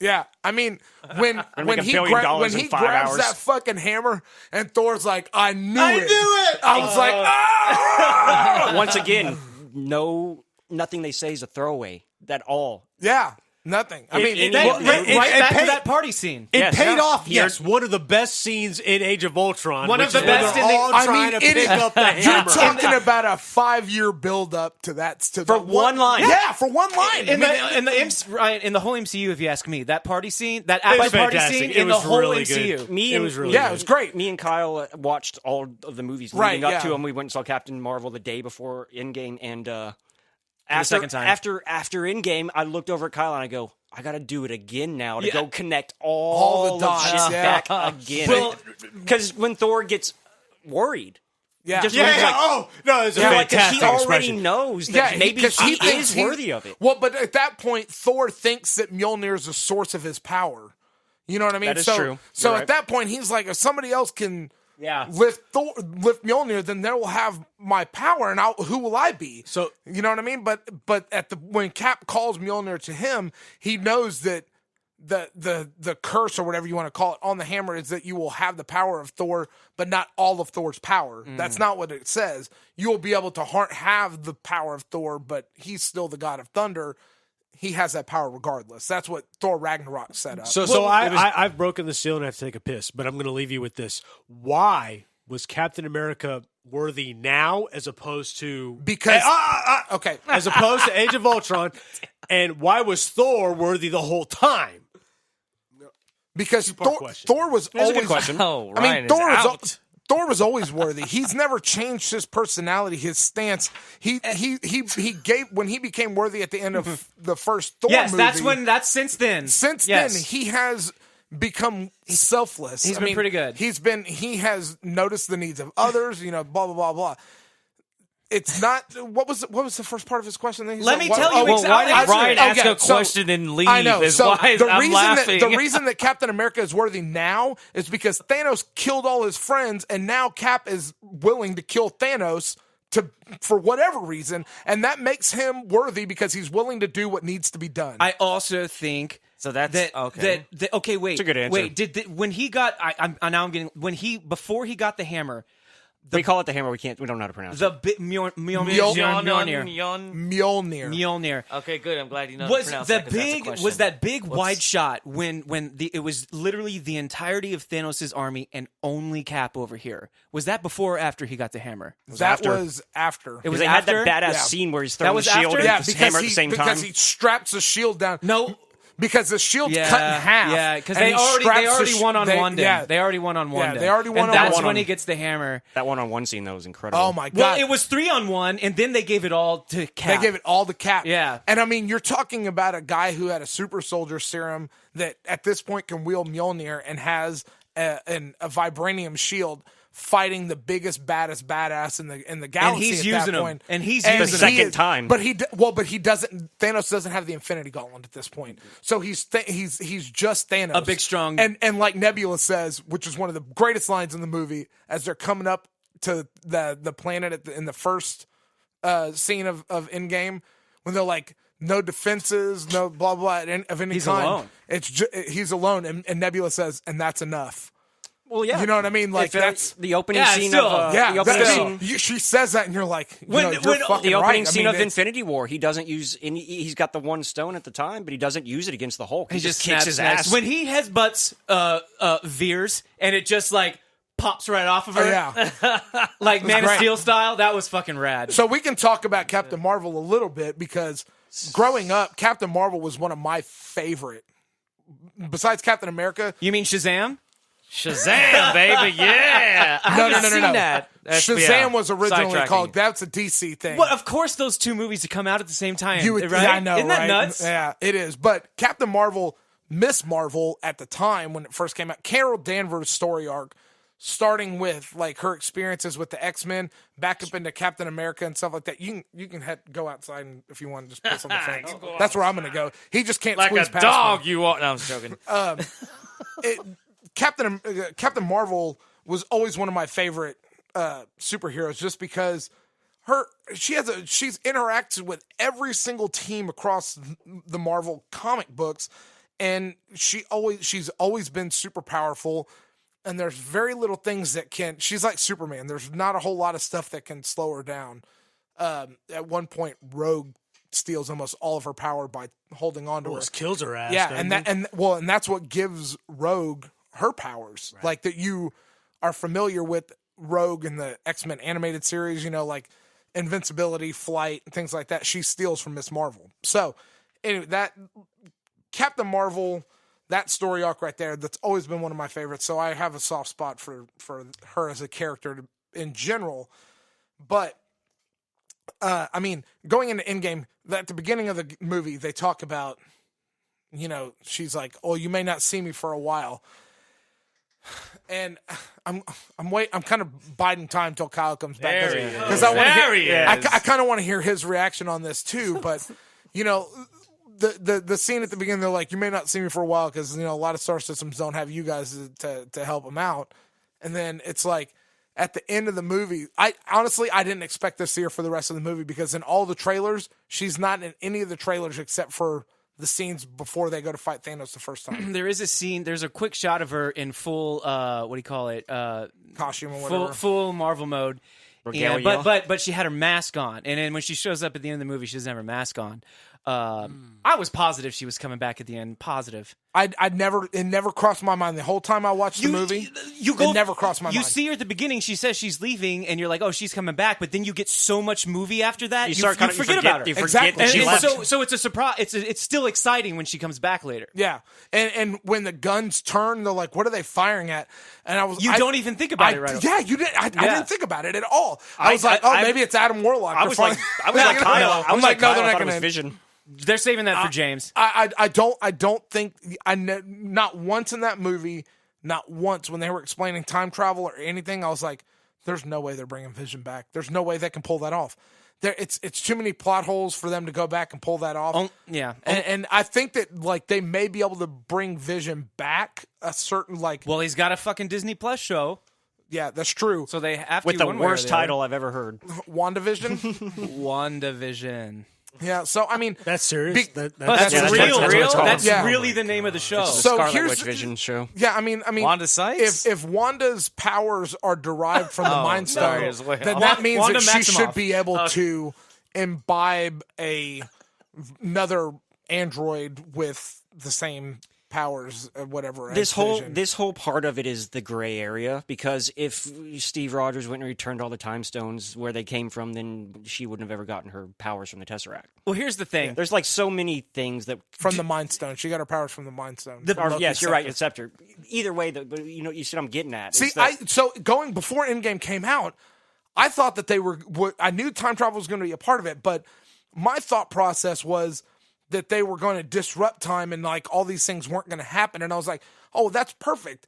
That's a perfect way to set up. You bring Quicksilver back and that's a perfect plot hole, like to close a plot loop by bringing the X-Men in that, the Mind Stone is not what gave them their powers. They're mutants. It's just coincidence that that's when their powers showed up. You know what I mean? Yeah. So like that I was like, that's perfect. That's the best way to do that. And then they didn't do that. But they still can. Well, I guess they can do whatever the hell they want now. I thought Scarlet Witch got some pretty badass scenes in that final battle, man. And I've never been a big fan of her character in general. She's always just kind of been there. She's been important, but she's just kind of been there for me. But she did some really cool shit at the end of that movie. Everybody did. Yeah, everybody did. If you look in that final battle scene, so the second time I saw it, I kind of watched You've seen it twice? the foreground. Yeah, I've seen it twice. So the second time I saw it, I kind of watched past the foreground on a lot of bigger scenes. Did you see Howard the Duck? I did see Howard the Duck. I heard about it on Reddit first, but then I went and looked. Nobody What saw that scene? the first time. No, What scene? chance. What scene? No chance. Yeah, He's with the Ravengers. Yeah, when they come in. Apparently, he's if there's the Wasp is in the foreground, and he's supposed to be like somewhere around her waist. I saw a I screenshot that somebody definitely made of missed it, and it is definitely there. And he's got a gun, and he's ready to fucking go Yeah. to war with everyone. Yeah, but that is awesome. Like Korg and Meek are there. Like everybody gets yeah. a shot at the battle. Dude, the portal scene was the most mind blowing It was shit great. I've ever seen in my life. And Doctor Strange is like, what did he say? Did we bring everyone in? Wong's like, who else do you want? It's You just know? and that's another one of my favorite scenes in the movie. That's probably. It's one of the best this scenes is in my any favorite movie. scene. You know what I mean? That was great. I've been waiting 22 movies for an Avengers Assemble. That was the payoff. But that it wasn't was the just hey guys. the Avengers Assemble. It was 90 superheroes. Yeah. It was because fantastic. it wasn't just the All Avengers. of It was their the army of soldiers. Wakanda. Right. It was But it was all of it. But it was all of the Avengers Right. at one time fighting in one spot, which you have never gotten. Infinity War, you didn't get that. They were in different spots. Dude, You know what I mean? Ever since Thanos turned his head around, that's what everyone's been waiting for. That's An Avengers what Assemble. and You almost get it at the end of Age of Ultron. Yeah, when Cap they said- cut him That's off. still Cut pretty off. badass, man. The end of Ultron is awesome. Can Good time. I make a?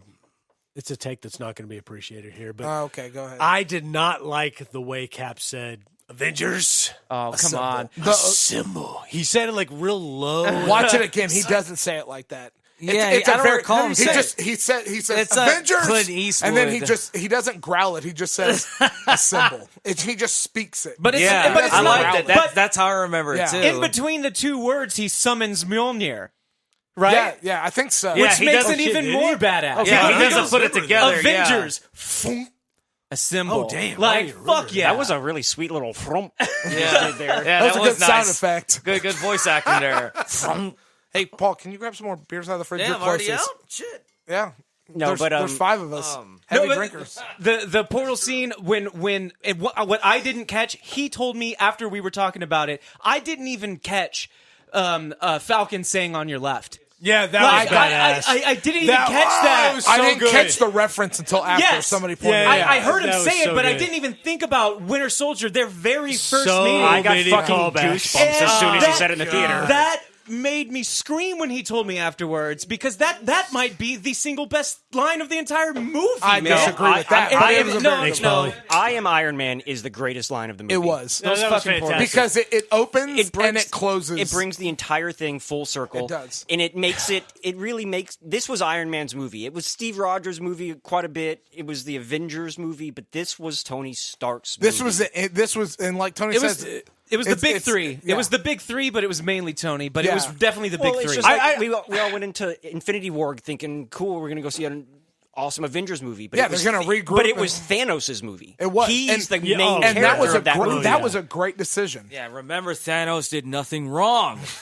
Remember that. Hashtag Thanos did nothing wrong. Isn't that a subreddit? Yes, Oh, it is. There is a subreddit called Thanos did We nothing talked wrong. about this In before. real seriousness, though, like that's the logic is there, kind of. It's flawed logic. It's flawed, but it's. Go to the subreddit. Yeah, but Thanos I did once nothing again, it's wrong. grounded. Like you're like, But- I could but- see that being somebody's Fucking rabbit hole mindset. in Like, the Right. fact that this dude finds out that in the future he's going to snap and goes, oh, I already do that in the future? Fuck that. I'm going to go figure out a way to do this earlier anyway. Like, they make him way more of a fucking Sinister. like sinister. Like they villain, take yeah. the somewhat common sense of what he wants to do, and they really make him more villainous. Oh in yeah, this. they do because And at the end I he's never like, thought about it that he's way. like, That's- he's like, that you is know, pretty I fucked accomplished up. what he goes, and where does that bring you? Right back to me. He goes, and now I know that no matter if I do this or not, anybody who survives, there's always the threat that there's always the people that will remember that will try to find a way to undo. So I'm going to kill the entire universe this time and just start it over from scratch. like Ego wanted to do. yeah. Oh, It's I will and- shred this universe down to its last atom. And then, when the stones you've collected for me create a new one, teeming with life, but knows not what it has lost, but only what it has been given, a grateful universe. That was a really good Forged in Blood. That was a really good Nice, Josh Ryan. Brolin. That was nice. It was. Yeah. Nice. Speaking of Josh Brolin, you might have acted a little more than Josh Brolin. are you not a fan of Josh Brolin? Yes, I am. No, yes, I am. fantastic. But yes, I am. Beautiful. But he's really one-dimensional. Like intentionally, Thanos is right? a very intentionally, yes. yes. But Intentionally. there's nothing like he definitely stays like in line. Like he doesn't go for. There's no anything. highs or lows. Yes, or, yes, you yes. know, He's not his playing the drag queen in intonation. like some great, comedy. But still, next I love year. Josh Brolin, and he is Thanos. I mean, that was a great casting decision. I mean, and Mostly honestly, all great. honestly, that's one of the best things. I think that's one of the things that make the Marvel Cinematic Universe so successful is whoever their fucking casting crew is, like they're fucking great. Here's a question: who do you think is the worst cast? The worst Who cast? do you think is the worst cast? Ooh, Chadwick in Black Panther. As far as a main character goes, I disagree with you. I like his casting. I think he did Brie a good Larson? T'Challa. and I think Brie Larson. Larson? I think they're in the just- She's same. so monotone. I just want a little more. You watch something other from shit her. she's in. She does some really good stuff sometimes. The Like, Room and Okay, so here's but my I agree with you. Here's my argument with that. Seems like her attitude. Being a Captain, like being a Carol Danvers, like Miss Marvel, Captain Marvel fan, and like reading that comic art growing up, she's pretty true to form. I hate to tell you, She like, has that attitude. Yeah, right? she's playing the character. I mean, you're saying that you don't like the way that she played the character, but she played the character extremely well. You don't like the character. I Is what think you're not I liking. think she did just fine No, yeah, in I'm the talking movie. about I'm the just actor. saying. I think My question was the they- actor. I think they could have done better. Is what I'm saying. I didn't say I didn't like her. Mine's I Anthony just Mackie. think they could have done a little better. No, I Falcon, heard I didn't like I her. think one of That the was worst fucking casting is Anthony Mackie. I'm not a fan. Really? I mean, they're all great, but Yes. mean, it's like you're saying you're trying to talk about like what your top movies of all time. Yeah. like you're trying to pick apart. Like, right, find a flaw. Yeah, trying to find a flaw. Yeah, just you know trying what I mean? to. Because I'm curious. Because you have to have one. You have to think one of these people is not quite because as good as everyone loves else. everyone All- loves something here's- someone here's- else hates. Here's my thing. All I wanted was somebody before Endgame and before Infinity War to tell Anthony Mackie how to trim his beard correctly. He does no jaw. Like he doesn't have a superhero face. Damn. Like, I'm just and saying. now he's Captain America or whatever. No, that's what I don't buy. See, I buy him as Falcon. I don't buy him as Captain well, America. The show is in the called comics, Falcon. in the comics, Falcon Right, has right. also taken the super agree. soldier serum. I understand, but I'm saying I don't buy Anthony Mackie as Captain America. I don't, and I I don't feel like he's strong enough. You know Yes, what? he's not a superhero. That's true. He's just a guy with a. I mean, he's Batman. He's got his wings. He's good in his lane. Yeah. And I feel like now he's His best movie is the first one, I think, Winter Soldier. I think he's awesome in that shit. And there's some awesome Falcon Sebastian Stan, great casting as Bucky Great. Barnes. I thought they were Great going to make casting. him Captain America. I did too. I They did. should He's have. too much fucked up shit.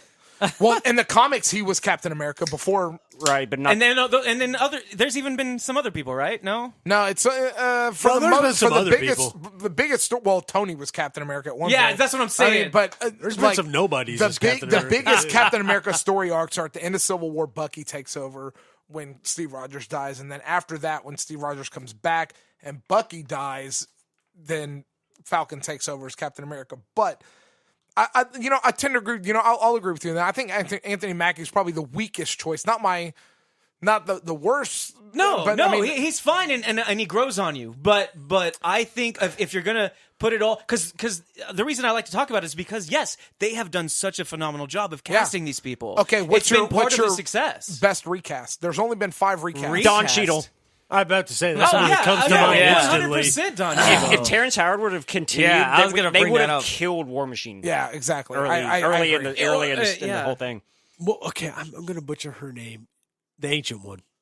Tilda Oh, Swinton. Tilda Swinton. Tell you, man, I wasn't. That was that. I Okay. wasn't blown away. I know by- why they by did it. that. Well, everybody hated on that shit because it was a white lady and not an Asian man. Exactly. Or an Asian. That's cool though. But I love learned- Doctor Strange, man. I learned, I think, probably in phase 2 when I was shitting on all the castings they would do. Like, oh, I can't believe they got this guy to And then you play go this. watch it and and then you're I go watch it, and I'm like, God, I was so wrong. It's insane how Same good- with the directors, except for I Iron Man don't 3. pay attention to the. I never paid attention. I I knew which one the Russo brothers were doing. I'm a huge Joss Whedon fan. I've talked about this on the show before. Huge Buffy the Vampire Slayer and Angel fan. So like Joss Whedon stuff, like I've always been a fan of.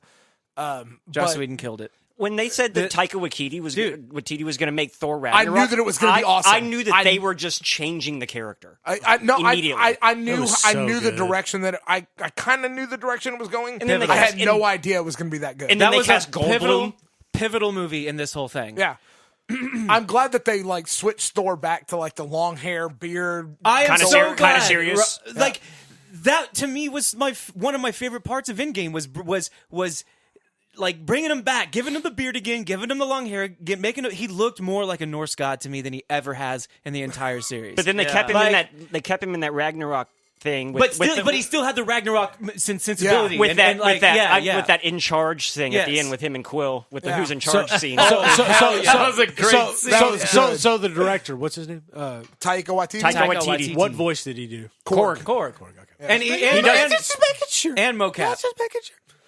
and motion capture for him. And if you've never seen his movie, What We Do in the Shadows. Oh my God! Not the TV show, the movie. They're making a sequel. Oh, didn't you tell me that? Yeah, last What We time? Do in the Shadows. Yeah. Such a great movie. Beyond the TV, because there's the show's out right now. I thought maybe the show. No, it's Yeah, it's a show series on now. there. Is he not involved with the show? Yes, he's Yeah, he absolutely is. involved, Oh, but okay. he's not. But it follows different vampires They're not in a acting different it. part of the. They're not in New York. He's not acting in it like he is in the movie. What We Do in the Shadows. But great fucking movie. I just know it's a vampire kind of Mockumentary. silly. It's a mockumentary. Yeah. They live in a small house in a they're in small a- town in New Zealand. They're in a flatting situation. Yeah. Speaking of directors, what I've read is, and I somewhat agree with, is Jon Favreau was the voice of Phase 1, Joss Whedon was the voice of Phase 2, and The Russos. the Russos were the voice of Phase 3. What else did we do Peter in 2 Russo. other than Age of Ultron? Only Ultron, but that's just what I read. But he's that's been what's- involved in, like, in kind of leading I the would direction say, of I it. would say like I don't know, because there've been some great ones. And even 3 this- was so goddamn strong. I don't think anybody of what. of all the Phase phases. 3? Oh yeah. God! Well, every it was almost freaking twice movie. It's Well, going to they be had- almost twice as long. They had the attention of everybody at that time and their money. They had the cachet of building on Phase Well, 1 and 2. everyone Dude, gave in and said, "Okay, we're with you. We believe this shit." Phase now. 3 started so long ago with Civil War. Civil War was so long ago now, and it's still not over. It's still ending in July with Far From Home, Which we still haven't Which talked what about. makes me think Yeah. that there's way more to that movie than we think. I think there's still a lot of Endgame we still haven't Like, talked about. you know what I mean? We talked about 4 scenes. Like, I think they're still gonna wrap some things up here. Like, I don't know. Really? Yeah, like So- did something so- that happen in Endgame cause Homeboy to be Why would they Mysterio make it and the come end of Phase to this 3? world? I know. I don't know. I know. I think there's timing 'Cause they- issues, just like Ant-Man and the Wasp coming out after Infinity War. Like, I think it was more of a timing thing. Well, because it came out during You this, know, they I don't- happening at the same time. I think Far From And Home. It's a kind of like a palate cleanser, if you will. I would say. Yeah. And they needed some things in between 2 Avengers movies. Yeah, they made Captain So, Marvel and Black it's- Panther. No, they made Ant-Man and Why do Captain you keep Marvel. hating on Captain Marvel and Black Steven Panther? hates Black Panther. I It's can kind tell. of silly.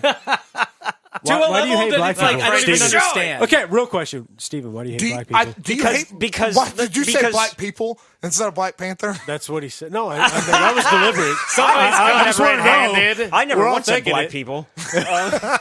I even used the word minorities earlier when I was talking about Nah, women. man, do you don't hate- hide back. Is the baby. reason you dislike Black Panther because it played so hard into the Black Power movement? No, it has nothing to do. I mean, I'm not a fan of the Black Power message it has, but I don't have a problem with people making movies like that, especially Ryan Coogler, who's a black guy. So my And a issue, great director. my Very issue, good director. yes, Creed. That Yeah, movie yeah. is fucking awesome. Oh, yeah, it was fantastic. My issue is that it's not very good. It really isn't. I'm and sorry, it was guys. nominated Like, I will for agree. an Academy I'm Award. surprised. I'm surprised it got And nominated for Academy Award. it was I don't nominated seem like for it was its worthy of it. message and its impact in the world or whatever, but that's not what you're supposed to win Academy Awards for. There are so many things that I love about Black Panther. I hate the Academy Awards black because people? who's going to say They're too pretentious. The Academy Awards are too Look, pretentious. it's not like it was nominated. It's not like it won Best Picture. I understand, you know what I but mean? I'm just saying. It absolutely truly should not have been the first MCU movie to have been nominated for Best Picture. To have like had that. I mean, look, that level of distinction. I think that it's deserving of what it's done. I do, but I think when you put it in the perspective of the MCU itself, it's really not as good as a lot of the other ones. And it's not. And when I say it's a bad movie, I am talking about in the 22 movies we're talking about. So what is it table. in your bottom 5? It's in. It's like to me. I think it's one 5. is the worst. It's 1. One? Oh, yeah. It's in your all the way to Dark the very World. bottom. Dark World. Thor. Dark World. I like the Dark World. At least we start getting Infinity Stones in Dark World. Yeah, I like the Dark World more than most. I like You the don't like World. Dark World because it involves the Dark Elves, and that's a little far fetched. The Russo brothers At know that how time. much Tom people Hiddleston hate is the the Dark World. only Elves. redeeming thing about Dark World. You know I that disagree. only redeeming thing. Oh, I disagree. The Dark Elves were it was such a cool story arc. It was almost like Frida's funeral scene was fantastic, and that's literally goes to Endgame.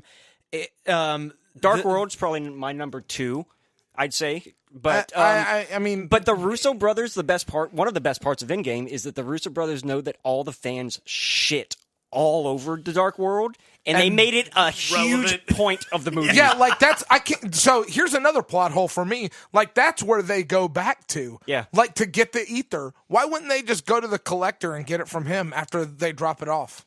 Because then they wouldn't have had the Thor and Frida moment. Oh, and that was They do it. They're servicing the story. So one of my Because- favorite like I was thinking about my favorite scenes from the movie. There's so many parent-child scenes A lot, in yeah. this movie, and they're my favorites. They're like some of my favorites. Whether it's Hawkeye and his children disappearing at the very beginning of the movie, or it's Tony Stark and Howard Stark, dude. or it's Frigga and Thor. There's just so many. And they're all good. Dude, that fucking cold opening was so fantastic. Dude, I loved it. yeah. I loved it. That man. was a great opening, It man. pulled me in right away. And I knew right away. That was Like good. when that first frame, I knew what was up. It told you what kind of movie it was going to be. Yeah. Yeah. As soon as I saw that very first frame, I was like, "Here, that's Hawkeye with his family." Yeah. And the way they directed that scene to me was absolutely brilliant. The way The only thing that you even hints at it is you barely see his daughter dusting away. the camera does like a Yeah. 360. You can and miss it. she's Yeah. there. She's there when it comes around, and then he says he's looking over this way, and then he looks back, and the camera keeps coming. I think it's one take, and then you just see the dust, and you're like, oh shit. But it's just Yeah. light dust. It's not even as heavy as it was in like Ant-Man. Like it's just It's already you can gone, You can yeah. miss it quickly. Yeah, and I think yeah. he, But he looks at his daughter, where his daughter was, and is like, well, that's weird. And he looks at- And then he looks at his family out in the field. They should have been there. No, they can't and run they're and hide. gone. Yeah. And Yeah. that's when he freaks out. And it's Yeah. like, oh, God, it was so Damn, that's ultra Dave. Never mind. Ultra what? I'm sidetracking. Forget it. I was saying that it was an old episode.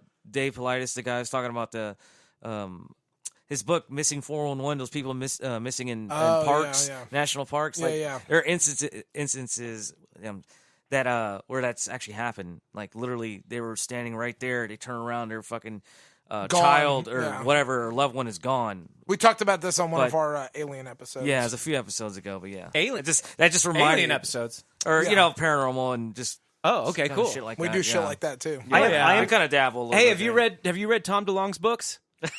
We talked We'll That's a bring serious you, question. Isn't he batshit crazy? That's a whole no, nother he's not. thing. No, he's not. We'll bring to the Stars Academy and stuff. Yes. We'll talk. We're sidetracking. No, Like, I we just can- wanted a yes or no. No, I haven't. Okay, You're that's just- you're but I adding do so follow. much I do editing. follow all that though. Okay, but well, I have not read them. You should read his books. One of the biggest complaints I've been hearing about Endgame is that people are like coming out of the theater like a little upset and sad, and that Infinity War was better. It was a more fun movie. It was more exciting. Yeah, I'm like, it was I don't know. what, I think what were you expecting? What were you expecting coming into this? Infinity War was like a blowjob that didn't get finished. Yeah. And then That's you a good just at the analogy. end of it, you're just like, what the fuck? Like God damn it! And Then you now have it's- to wait an entire year, and then you get like the best fucking awesome 3-hour sex. Oh, so basically you know what I edging mean? from there. And Yeah. that was completely on purpose. I felt more like 100%. the blowjob still didn't get finished, but at least she explained to you what her reason is. Not to me. I felt so satisfied. Are you kidding me? man? So what I've heard is the writers wrote out both movies. They wrote beginning to end. They filmed them and back to filmed back. them at the same time. That was one of their big debates: is where do we end the first? Or you remember movie? when they announced it was going to be Infinity War Part Part 1 one and Part and 2, two. but Yeah, they were like, yeah. they're not the and same that's stories. and that's the same, and that's what they found out as they were filming it, that where they ended Infinity War was where they needed to end it. Right, And right. even Jeremy Renner was like, he goes, I thought I was going to be in Infinity War. He goes, because they filmed all this. Oh, yeah, the posters. the original storyline Was gonna be continuous. That Infinity War was going to end before the snap, and then they made the decision to end it after the snap, Dude, which I think was a great decision. I honestly think Infinity War should just have been called in Marvel's Infinity War, not Avengers Infinity War. Well, they do all the everybody.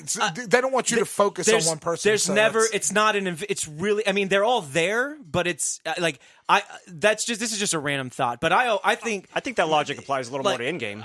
No way. I think that Avengers Endgame is an Avengers tried and true Avengers movie. I thought Infinity War should have been Marvel's Infinity War. I don't know, But by the that's time just a random thought. By the time you get to that battle scene, it's Marvel. It's not just the Avengers.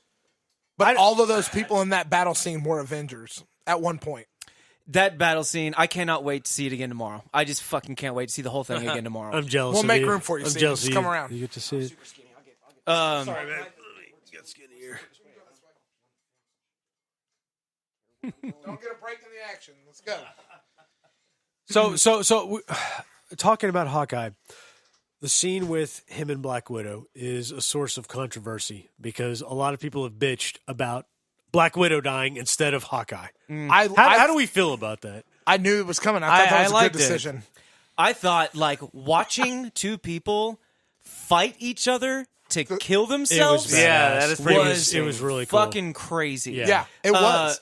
And they both had very good reasons to want that. Really? Yeah. What was Hawkeye's? That's all, what His was family, Hawkeye's reason? he's been murdering people. He has been Like, murdering yeah. people for 5 years. He has been his whole thing. They maybe you missed this in the buildup and all the other appearances that Hawkeye has. He's very much against like having to kill people unless he has to, but He's not a Zack Snyder character. But Black Widow has been killing people for years, and she's kind of that's kind of her deal. She's clearing the red in her leisure. Yeah, Right, and Hawkeye's never been that guy. That's why he has a family. He if you look, he takes extra lengths to not kill people, kind of like Thanos does in Infinity War. he can kill anybody at any point a lot of times, and he avoids it because he wants the when he does his snap. That's the decision, not him. Yeah. So like when Universe you're says on that cliff. You know, these are two people that have known each other for so long, and they're and Hawkeye's like, you know what I've done. Like, if you succeed, I have to face my family as this person. I've killed hundreds of people in the name of justice, if you want to call it. But bad people. I mean, If they made it known he was killing bad people. right, but he's still killing people, and he has two kids. Slaying. Mercilessly slaying. Mercilessly slaying. And innocence, too, because they show in that scene in Tokyo, like, the guy's like, we're kind of equals. Like, you killed all these fucking people to get to me. These people were just eating ramen over here. Like, all that's the kind of thing, like, all of your collateral damage you're not taking into account for. You're just coming to us no matter the cost. Doesn't matter the cost. So, like, his whole deal is like, you know what I've done.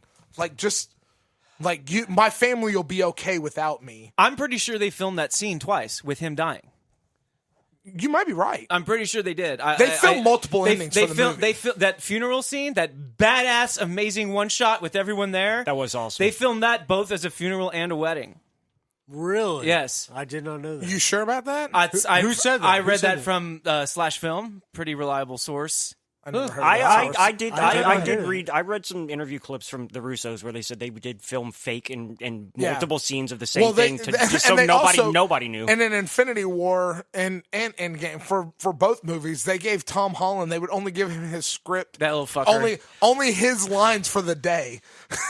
That's actually that's another fun little exercise we could do real quick. Is what did you notice from the Endgame trailer that wasn't in the movie? Well, what did you notice from the Infinity War trailer? The Hulk run. I call Hulk. The first thing I thought when it said directed by Anthony and Joe Russo was, where the fuck was that running scene from With the the trailer? Hulk? Yeah. It's in there. It's just the Hulk's not there. Yeah, That's true, but it's still like I couldn't I thought that the whole time travel thing that they were going to go back to that scene. They didn't You go were gonna back to get Wakanda. that. No, you never got that. Or there were a lot of rumors that it was going to happen in this movie. Yeah, that's what I thought. Like in Endgame, they were going to go like the time travel thing. They were going to end up back there, and you would see that. I also read that the one thing that they established a rule before they started writing the two movies. They said the first rule is we're not going to go back to the first Avengers. And they did.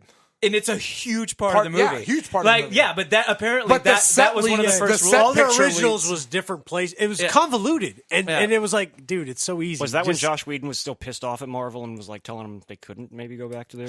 No, nobody could tell them. The directors can't tell anyone shit. Yeah. There was a time where Josh Whedon got pissed off at Marvel. They fired James Gunn. Yeah, and brought him back. He back. Fuck, It's dude. all good. He back. Dude, as Guardians of the Galaxy.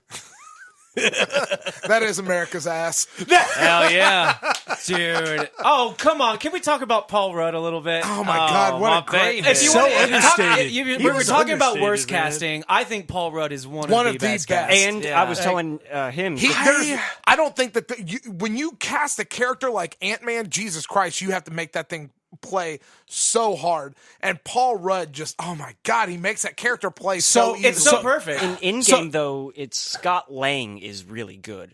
Yeah. Like, you know what I mean? Like, you get a lot of Scott Lang Love that. rather than Dude, Ant-Man. he's like a main character in this movie. It's great.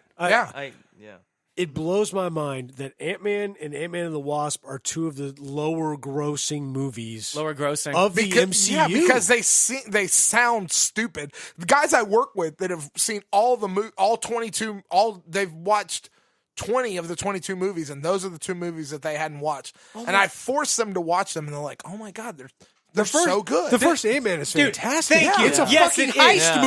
movie. It's so different it's than in my- anything else Yeah. in the MCU. It's in my top 10. Kyle the had first the Ant-Man. cops So called on good. him because of watching that movie. God. Because he was watching that movie one night. Why? That's a story you should tell. That it has to do with the MCU. I'd like to hear that story. It's a super. I'll It's make brief. I'll make It's it. I'll super make brief. it quick. I'll make it quick. I was the wife is out of town.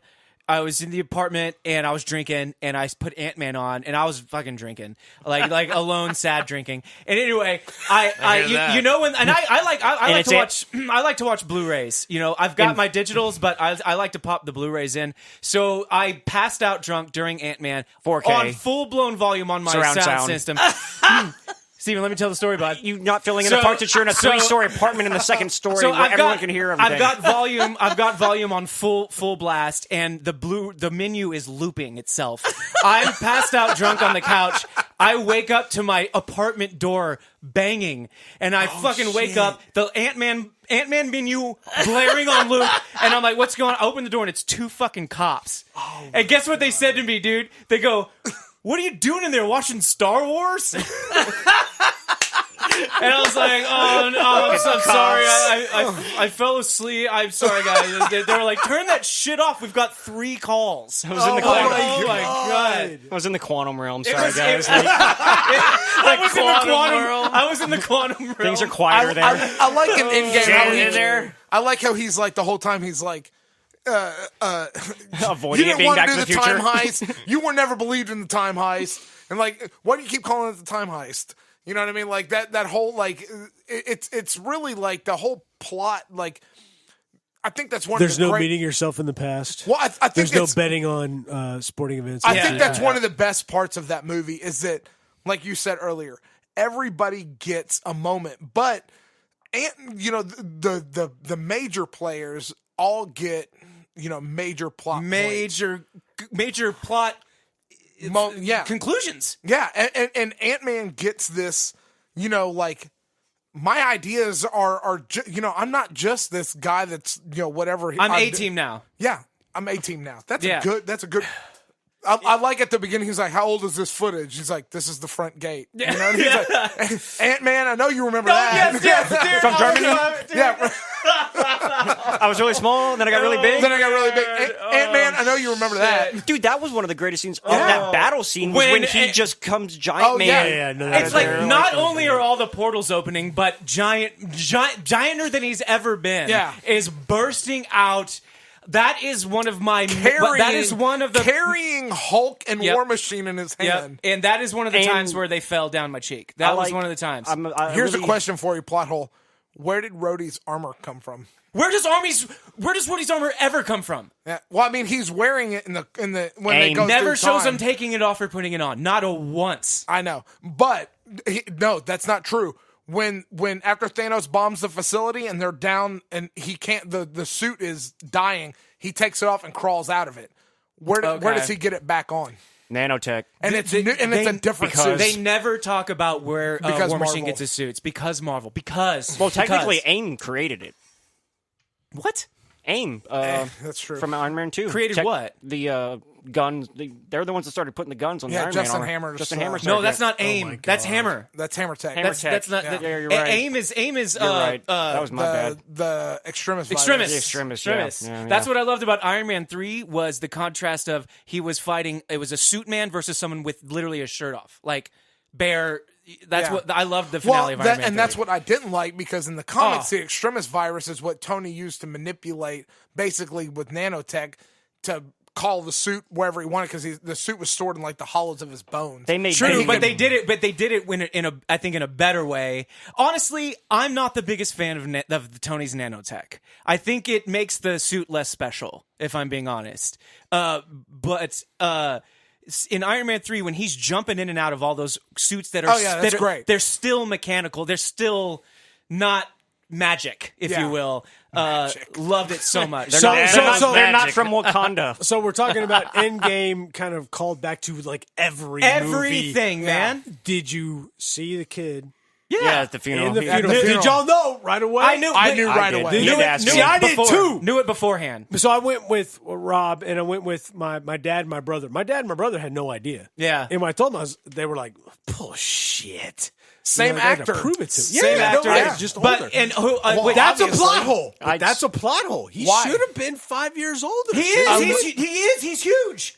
No, I know, but you're 5 years beyond that. I think so. Why? Dude, he's a man. He's a fucking man standing there. He's at least. Hold on. He was disintegrated. Hold on. Let's do this calculation because Iron Man 3 was what year? Was 2013? 13. Oh, Iron Man 3. Sorry. It was right after Avengers. Yes. So 2013, we're talking 6 years, and he was what? Maybe 12. So he's 19 now. He looked 19 to me. But he should have been. If he didn't get disintegrated, he should have been 25. I think he looked both. I think Ryan. I think he looked like he could have been 19. I think he looked like he also could have been 25. Really? Yeah. I think it could have. I think he looked the part either way. 13 going on 30. I think because that's another plot hole that you think of, like all these people that were gone for 5 years. Like when he hugged Ned. Like when he hugs Ned. Yeah, Ned had obviously been disintegrated. Obviously, all of his buddies have. It's not that it's a anybody plot hole. that's back in that high school had to have been disintegrated. That whole high school scene doesn't make sense. It's that it's convenient. All of Spider-Man's classmates are the same age as him, and they act like they haven't seen each other though in like years. That doesn't mean that just him and Ned. Just him and Ned. Hold on. Everybody's walking into that school looking around like, oh my god, I can't believe they rebuilt this. Oh You've my seen god, it we're twice. back. So that's what I said. Everyone's hugging in the background too. When you think about it, all of those people have been gone for 5 years and they're starting school over again. They're back in the world.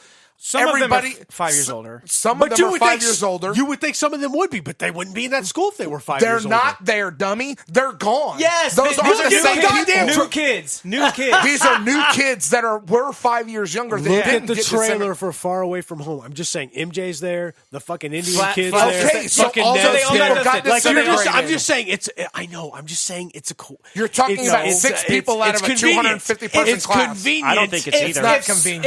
I don't think It's it's either. convenient that him and all of his friends were disintegrated at the same time. I don't think it's Fun either. movie. If Sony didn't still own Spider-Man, you bet your ass we wouldn't have been seeing Spider-Man trailers right now. I think they're being forced to put those out. Like they're not the only ones in charge of that guy. I think so they had to find a way to market Far From Home while Endgame is happening, and that's what sucks. I think it all has to do with the fact of their timeline being wrong at the beginning of Spider-Man That too. Homecoming. What do y'all when think they about say that? it's 8 years later instead of 6 years later when wrong it's supposed to date be. in I think it's all going to tie Homecoming. up, and they're going to make that a real thing. I don't in think Far From Home. I think that's Hold on.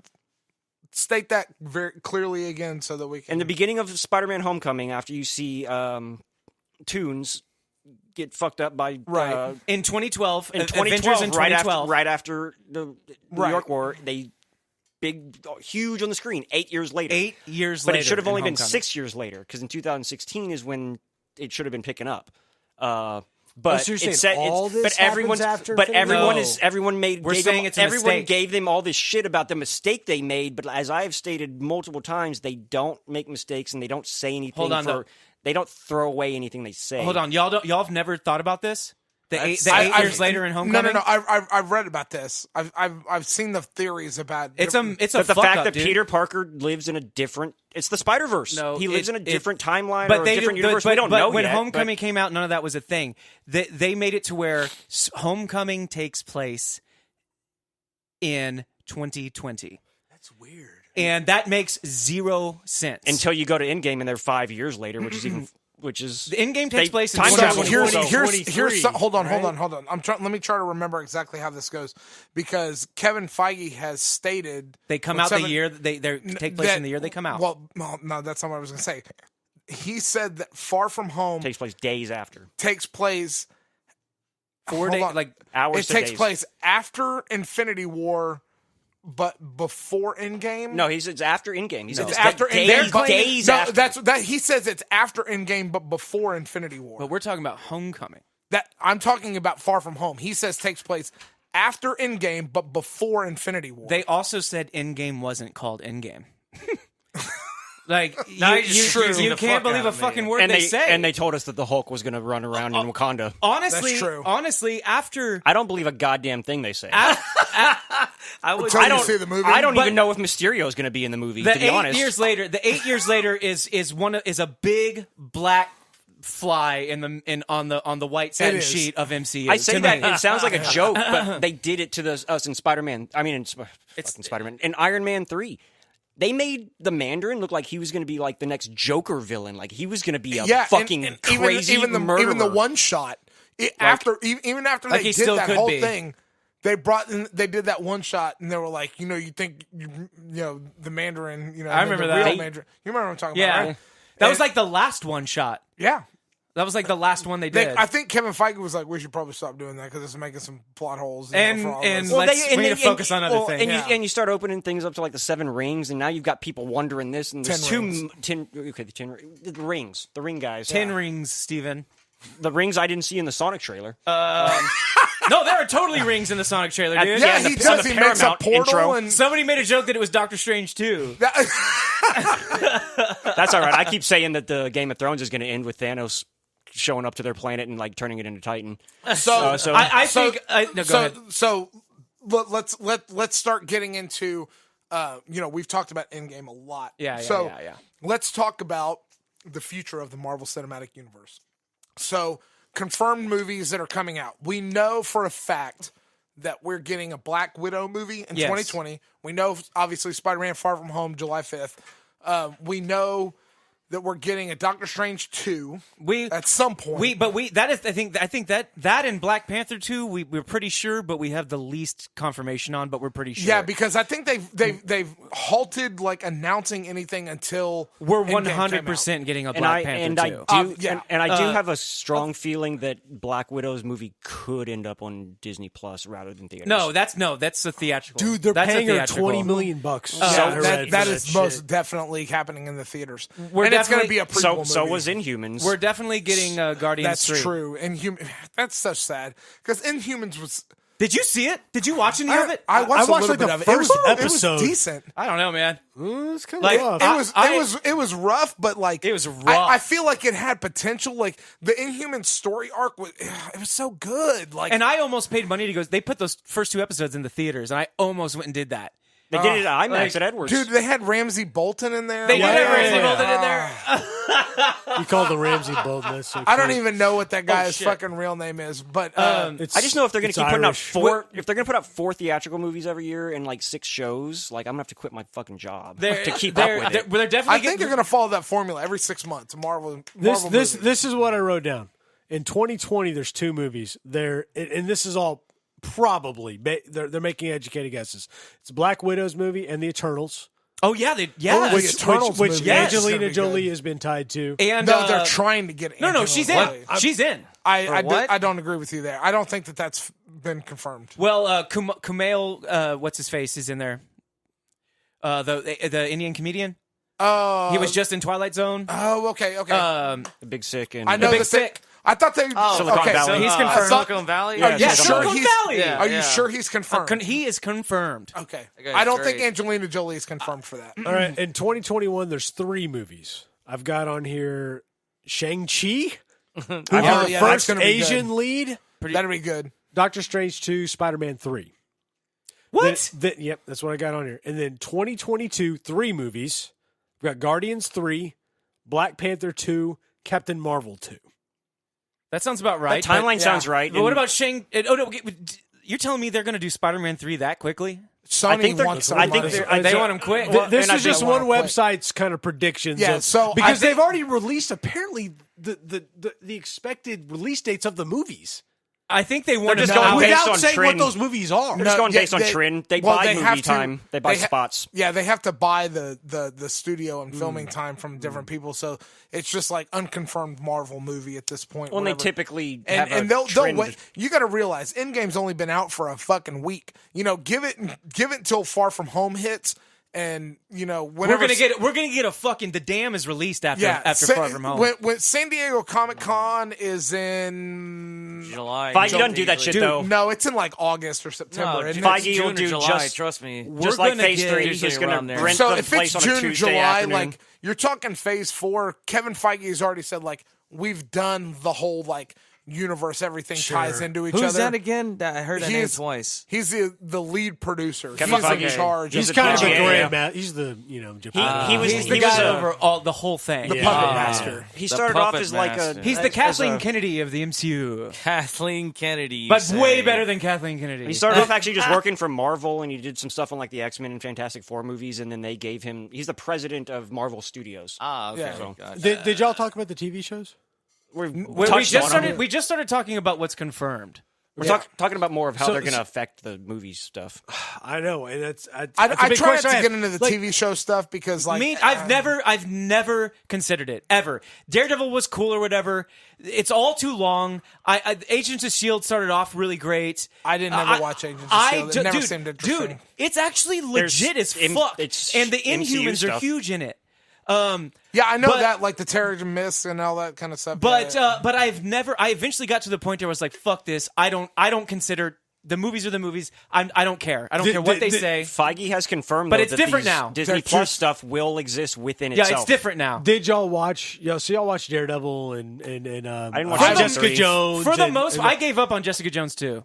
Really? Yeah, that was Oh, what Dave that put the- Tennant was great. that He put was, the nail in he the was worth the coffin. price of admission. I didn't even alone. get to his return. I was like, No kidding. Yeah. Oh, he was Jessica so good. Jones too. He didn't come back. He Jessica, the was, he first was a half, hallucination. the first half of Jessica Jones 2 is what killed the Netflix series. For me. I mean, the Netflix series, as far as the Marvel universe goes, I like the build up. I hated Finn Jones being cast as Iron Fist. I think that ruined the entire thing. That was just for me. nothing. It was Will just you pass me that other beer? I'm gonna kill that. Yeah. I think that Luke Cage. Great boring. casting. It was boring. No, dude, I said great casting. So boring. I said casting. Yeah, no. Look, I loved the first season of Luke Cage, and you're right. The Mahershala in that shit was badass. He was good. But as soon He as was they the killed one him, good and then thing they about killed that him, show. And then they killed him, and then that stupid ass dude came in. He was the one good thing about that show. They switched villains in like the last 3 that episodes. was fucking weird. Yeah. Because Mahershala was owning that show. He's just a good actor. So he's good I mean, at everything he does. So Daredevil, all 3 seasons were excellent. Punisher, the 2 seasons of Punisher, great. I really enjoyed the Defenders season. I mean, I did too. You're not alone. Because you know You're why? not alone. You know why? Because it was fucking short. It was Yeah, like to it the was. point. Right, it was right. to the point. The main problem with all of those are They're 13 episodes. They're way too they're long. way too long. All of them, way too long. I mean, even watching, it's like you're watching them like, okay, fucking wrap that shit up. I Like, could tell you nothing about the Punisher series, even though I watched it. Daredevil's great. Like- I think it's the best of all of them, and it's the only one that I think Wilson had Fisk, more. man. I think it had Yeah, more. yeah, It's the only one that had more Vincent, than one good season. D'Onofrio. The Punisher first Yeah. season was really good. I thought it was That great motherfucker's action, huge. and it was like the raid Yeah, at some he did points great. watching some of It's that a stuff. shame. But the second season was just okay. It was just okay. It was just there. But It's But a all the shame seasons that of he got Daredevil were stuck in the Netflix side because having Vincent D'Onofrio in the actual Spider-Man series would have been much better, but he was still great in Daredevil. The Punisher, this Punisher would have worked great in the Marvel movies. John Bernthal, I think, did a really good job as Punisher. I was a little bummed Fucking out. Shane? I was slightly way better bummed than out. Thomas Jane. Shane! I mean, the writing, the way he was written would have worked well. Not necessarily the actor. I think he did great as an actor. 2 batch. Dude, Bernthal, there's one thing about great, man. Bernthal is That he was gives so he good. gives 110 fucking percent. But he would have every been minute. He would have been too much like Crossbones in the movie Exactly. universe. Oh, he would have been a great Crossbones. He would have been a great Crossbones. Yeah. Would it not been badass if they'd brought them back with everyone else in that scene, though? The TV but All they of never them? interacted with each other. Oh, they I've considered only- it. They considered it. I've only seen it once. That It may was- be there. That was so one of the things, like when Daredevil was such a big hit, like Kevin Feige came out and said, yes, they exist in the same universe, and he also said that because of the way that you have to pay actors, there'll never be a TV to movie crossover. Yeah. Mhm. That was announced during the first season of Daredevil. He's like, it's not going to happen. They'll reference each other, but they'll never cross. The whole Things reason have they changed, though, happened now. was because Kevin Feige and homeboy that ran all the Netflix shows did not get along on the movie end of things, so they split those guys up and said, Kevin, you got the movies and you take care of the TV shows. Right, and now that Disney is going, And that's when shit got better. Now that shit is going to be like Disney is in control of that, you may actually see some I can't remember his name. Feige's confirmed it. that the TV shows on Disney. Yes, Plus, he said now that that's what I'm saying. going into It's Phase canceled 4, now, that yeah, the TV shows on Disney Plus will exist within. They will. commingle. No, They it's will different mingle now. within no, the movies it's and the all shows. because now it is under the Feige umbrella. Now it is under the real MCU umbrella. Well, yeah, And- $20 billion and- in Disney's pocket. He's proved himself. Here's my question to all of you: is now that Endgame's over, do you still care as much? Ooh, Yes. I don't Now, know, that I is don't know to say how if they I care to follow it up. begin with. I honestly don't know how they follow That's an this up. important question. And Well, I you think have to- I think that's the big overleading over. Dude, what were you dude. gonna say, Paul? No, I said it. Oh, I didn't hear you. What did Don't you say? forget about it. You can listen to it. Fucking say it, Paul. So, God damn it, Paul. He asked, he's like, do you guys care about it, still or more? I was You've like, never no, cared the about it. question is, like, do I care to begin with? Oh, dude. Hey, man, you're not. We're not. I'm not knocking. I'm just joking. I like it, but I'm not into it as much. That's as you fine though. guys. Dude, But that's how there- everyone is. There's no there one are- that hates it. No, there are a lot of Pauls out there. Yeah, hell yeah. But we're no- out there. and I nobody don't- and, not just uh, for this, you know what though. I mean? There's only one Paul to me. One of the notes I had was, how do you do future Avengers movies and make people care as much as they do about Endgame? Dude, I if don't know if anybody you can can do do that. it, Kevin Feige can do that. You'll But dude, never do Endgame again. Iron Man's dead. Captain America's gone. Are they? Are they? You can time travel now. In the comics, I know they've true. left it open with the alternate timelines. In the comics, Captain America, old man That's how Captain you make America money. ran the Avengers. I mean, it just and feels he like- brought in. That's when Deadpool was part of the fucking understand. Avengers. The, and shit. the Thanos that we fought in Endgame and the Gamora that were in game were from the past. I understand. That came to the future. I understand. Technically, it can happen. I'm saying Downey Jr. is done playing Iron Man. He has said, but until Chris that- Evans has said, "I'm done playing Captain That America." is not true. No. Chris Evans has said he is willing to come back as Captain America. And they No, will. he's So, he's not contractually obligated to come back, but there- he said he is open to playing the character if they asked him. and they will. I don't have a. I can't. I have seen on the internet somewhere that he has signed a contract to direct Disney Plus episodes. And I'm okay with that because if anybody knows, there's a lot. So here's where my vision is, like where I see them going. I see them going to. You can have some movies where, Steve Rogers is the head of the new Shield or the new Avengers, and this is where they go into the new Avengers story arc. So then this gives you a whole list of new characters And they that lined it nobody's up. ever heard of, and they Morgan. Morgan. They lined it up in this movie. Harley, Cassie Lang? Rescue. You get the fuck, what's his name from Iron Man 3, the kid. You get him becoming the new Iron Man. Easy. They set that up in Iron Man 3. I mean, that's just a fucking but set him up, knock him thing- down. they That's a pin in the middle. They set him up, but then that was it until just now at a funeral. Like they really haven't been working too much on that Well, story. They brought it back like, for a to reason, make I'm you, sure. to make you care. Yeah, when but it all he has happens. to do is walk into Tony's garage and I think we'll get Stumble someone, into like one of Tony's secret you don't little think that places. Tony was so consumed with protecting the world. You don't think? I mean, so much to the point that in Iron Man 2, he coded Rhodey's bioprint into the armor so that he could become War Machine. You don't think that maybe he thought of all the angles and was like, that kid one day could take my place whenever I can't be here, and made something like kind of like at the end of fucking Dark Knight Rises, when fucking Robin or whatever gets into the fucking Batcave. You don't think that they could write that into there? Like he walks into the garage and all of a sudden, hey, like here's all the shit. Like Jarvis is here, or Friday's ready to work for you. Well, like Absolutely, they could, but I think that type of the iron suited person, I think they're done with new powers, like Don't new think so. superheroes. That's like, the thing that's been consistent across even the new Avengers. Is there's always been an quote unquote Iron Man. regardless of who suits up next. What do you think? Tony Stark will be the AI inside?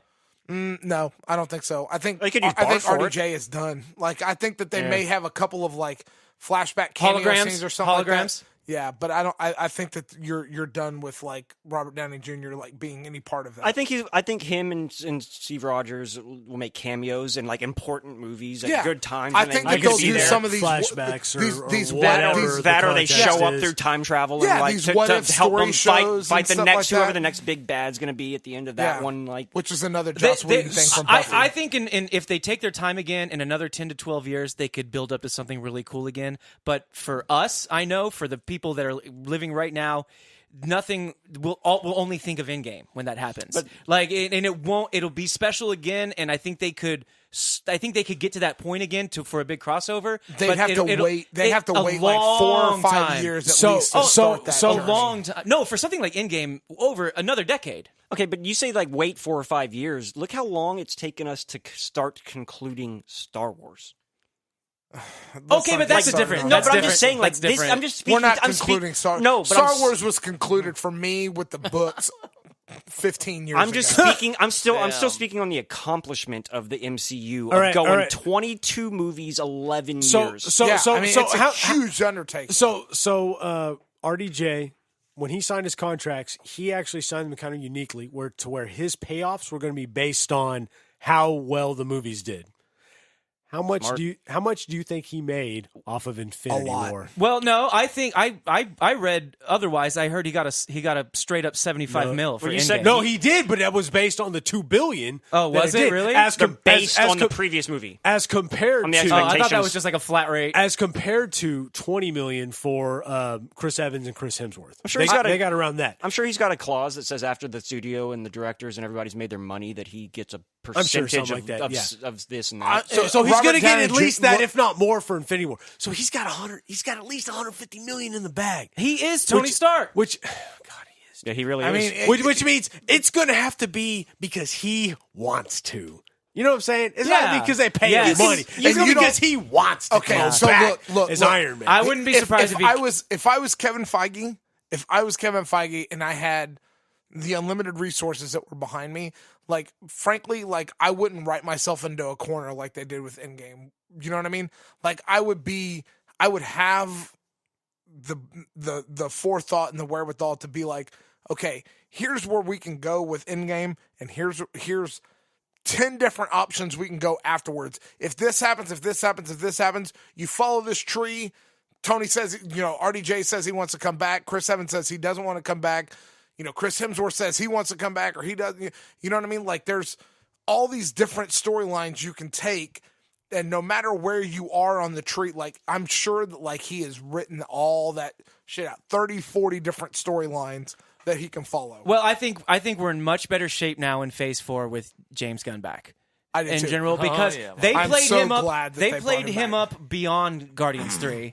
And then when he got fired, they tried to play it off like, he actually wasn't that big of but I think that's bullshit. It's like he literally bought stock into the company. I guarantee you Gunn is going to be like Feige's next under for Phase 4, and think. That's where I think they're going to have to take it. Is they're going to have to leave Earth. That's how they play. They're going to have to. I mean, they'll go back. Earth will play a part, dude. The Eternals. I don't know much about the Eternals, but that's like some crazy shit. It is. It's some crazy. But so, and basically, what they're getting into is like, everybody's like, why does all this shit always have to fucking happen on Earth? What is the big... Earth is a nothing planet. Well, in the comics, they, like, break it down. Yeah, Earth is a nothing planet, but... Like, why... And that's another argument. Why are all these aliens humanoid? Blah, blah, blah. Well, the comics address that. They say that, like, they go back to the very beginning, and they show that, like, Earth was, like, the spawning point of life, and everything emitted from Earth. And they explain all that stuff, and that's part of the Eternals comic. Like, so I think that's where they're going to go with that. But like that whole like story arc, it leaves so much open because now that Marvel owns Fox, I mean, Jesus, I guarantee but way later. I don't know how much later they're going to wait. I mean, I know that they have to wait a while after for the ones we X-Men know and about. Fantastic Four. X-Men, they have to wait. I think minimum before they make another X-Men movie, 5 years. But I think we're going to get X-Men minimum characters. 5 years. That lead up to the X-Men. Maybe. Minor X-Men characters start showing up. But they're going to have to map that out ahead of... I mean, and Kevin's probably... And if there's anyone to do it... You're exactly right. He could do it. No, because he just did it. I just watched it happen. Yeah. Like I said, big purple space guy with a rock collection. And a killer in a tree. So a couple of cameos that we haven't really talked about yet. Robert Redford. Yeah. I was genuinely shocked that he showed up. I was not. I going into that movie, I was like, we're going to see every single major player in every single Marvel movie that has come out. After Red Skull came back in Infinity War, it was like, yeah, it was okay. It was open field. All bets are off. I almost expected to see Deadpool, but then I was like, I feel like they filmed like this was way before, and I was like, I didn't think it was going to happen. So the scene with but Redford, I wouldn't have been surprised if we had seen it. The writers were geeked out because Robert Redford said, my last role that I'm going to be seen on is the last movie he was in, which was Old Man with a Gun. And this came out after that. So they were geeked out that he was this was actually his last movie. Yeah, but I mean, it's the same role that he did, 5 years ago. But this is Soldier. That whole scene is basically just an inside joke for the cast and the crew of going, hey, we made that shawarma scene after we premiered the video of the movie. And then he says, "What do you do? What do you think you're doing?" Lunch. He said, "We're going to lunch and then going back to Asgard." Lunch. Yeah. They're going to Next so cameo. hold on. There's a funny piece of trivia. about that shawarma scene. If you watch that shawarma scene, Captain America is sitting there with covering his face. Covering his face because he was filming. He had a beard. He had a beard because he was filming that. He directed it. Oh yeah, with the kid. Right. No, it was the train movie, wasn't it? The winner. Snowpiercer? No, that was way before that. You Pretty sure? Well, he didn't have a beard in Snowpiercer. They didn't just CGI. They didn't just CGI. He definitely had He definitely had a beard when they filmed that shawarma scene. That's why he was covered. No, yes, and he wasn't eating. He definitely had a beard in that movie he directed with his smart daughter or his little sister or some shit. I forgot. Seems like they could have just CGI out Speaking of that cameos, guys, and we were just talking about the TV shows. Hold on, we saw that happen with Henry Cavill. I'm making a joke. I said, okay, dude, that is the only CGI I've ever complained about. Go ahead. With Whose? The infamous mustache. We're not talking. We don't talk about the DC. No, we're not. We're not. And then the other one, the big one, Stan Lee's last cameo. Enough said. Was it worth it? Enough said. Did you like it? Did you? Were you I think it played exactly what it needed to play. Did what it needed to do. I thought it was another Stan Lee cameo. The best to me is Captain Marvel, but this was the best was Captain Marvel. Yep, I will agree. Absolutely. I mean, I'm a huge Kevin Smith fan. Remind me, what was his? And Kevin, he was reading the Mallrats script. He was reading his cameo. He was reading the script for his cameo. He was reading his cameo from Mallrats in a cameo. It was so great. I could feel Kevin Smith crying when I saw watched that. That I was like, scene. Absolutely. Cameos. Okay, we were just talking about the TV shows. I forgot about this. There has been a TV show movie crossover, and it was in Endgame. Jarvis is in Agent Carter. Yeah. Well, that technically Sam has Jackson's been. in It's like the only. Hold movie on. Stop. That same actor that's in it, is it really? Yes. I never watched any of the TV shows. Me neither, but that's very interesting. I did not know that. Is it James Darcy? Yes, that sounds familiar. But when Tony sees him in the past with his dad, that is the Jarvis from Agent Carter, and that's where his likeness came from. But you're right, Steven. Samuel L. Jackson is in the first season of Agents of S.H.I.E.L.D. Is he really? Yes, as Nick Fury. And isn't Agent Carter being a TV show pretty much a direct reference to the... But no, We're talking about crossover... The TV show's coming to the movie. Yeah, like after they split. Sam Jackson. Really but you're right, Stephen. Peggy Carter is a perfect example of that. Yes, I guess so. It was also a miniseries more. It was like 8 episodes. It was ABC. No, it was full-blown. I know. It was ABC, but yeah. It wasn't 25 episodes. It's just okay. Ghost Rider was awesome in that show, though. They were the one people they that get ordered it right. a Ghost Rider TV series. Really? Yeah, I just read that. Yeah. Hulu. Same actor. Nick Cage. Yeah, on Hulu. And Disney's trying to buy out Comcast 30% stake that they own in Hulu. I think we could have a whole conversation. They own me, me, so they might as well own everything. Yeah, for real. We were walking into Endgame, and Kyle goes, "How is Disney not a monopoly?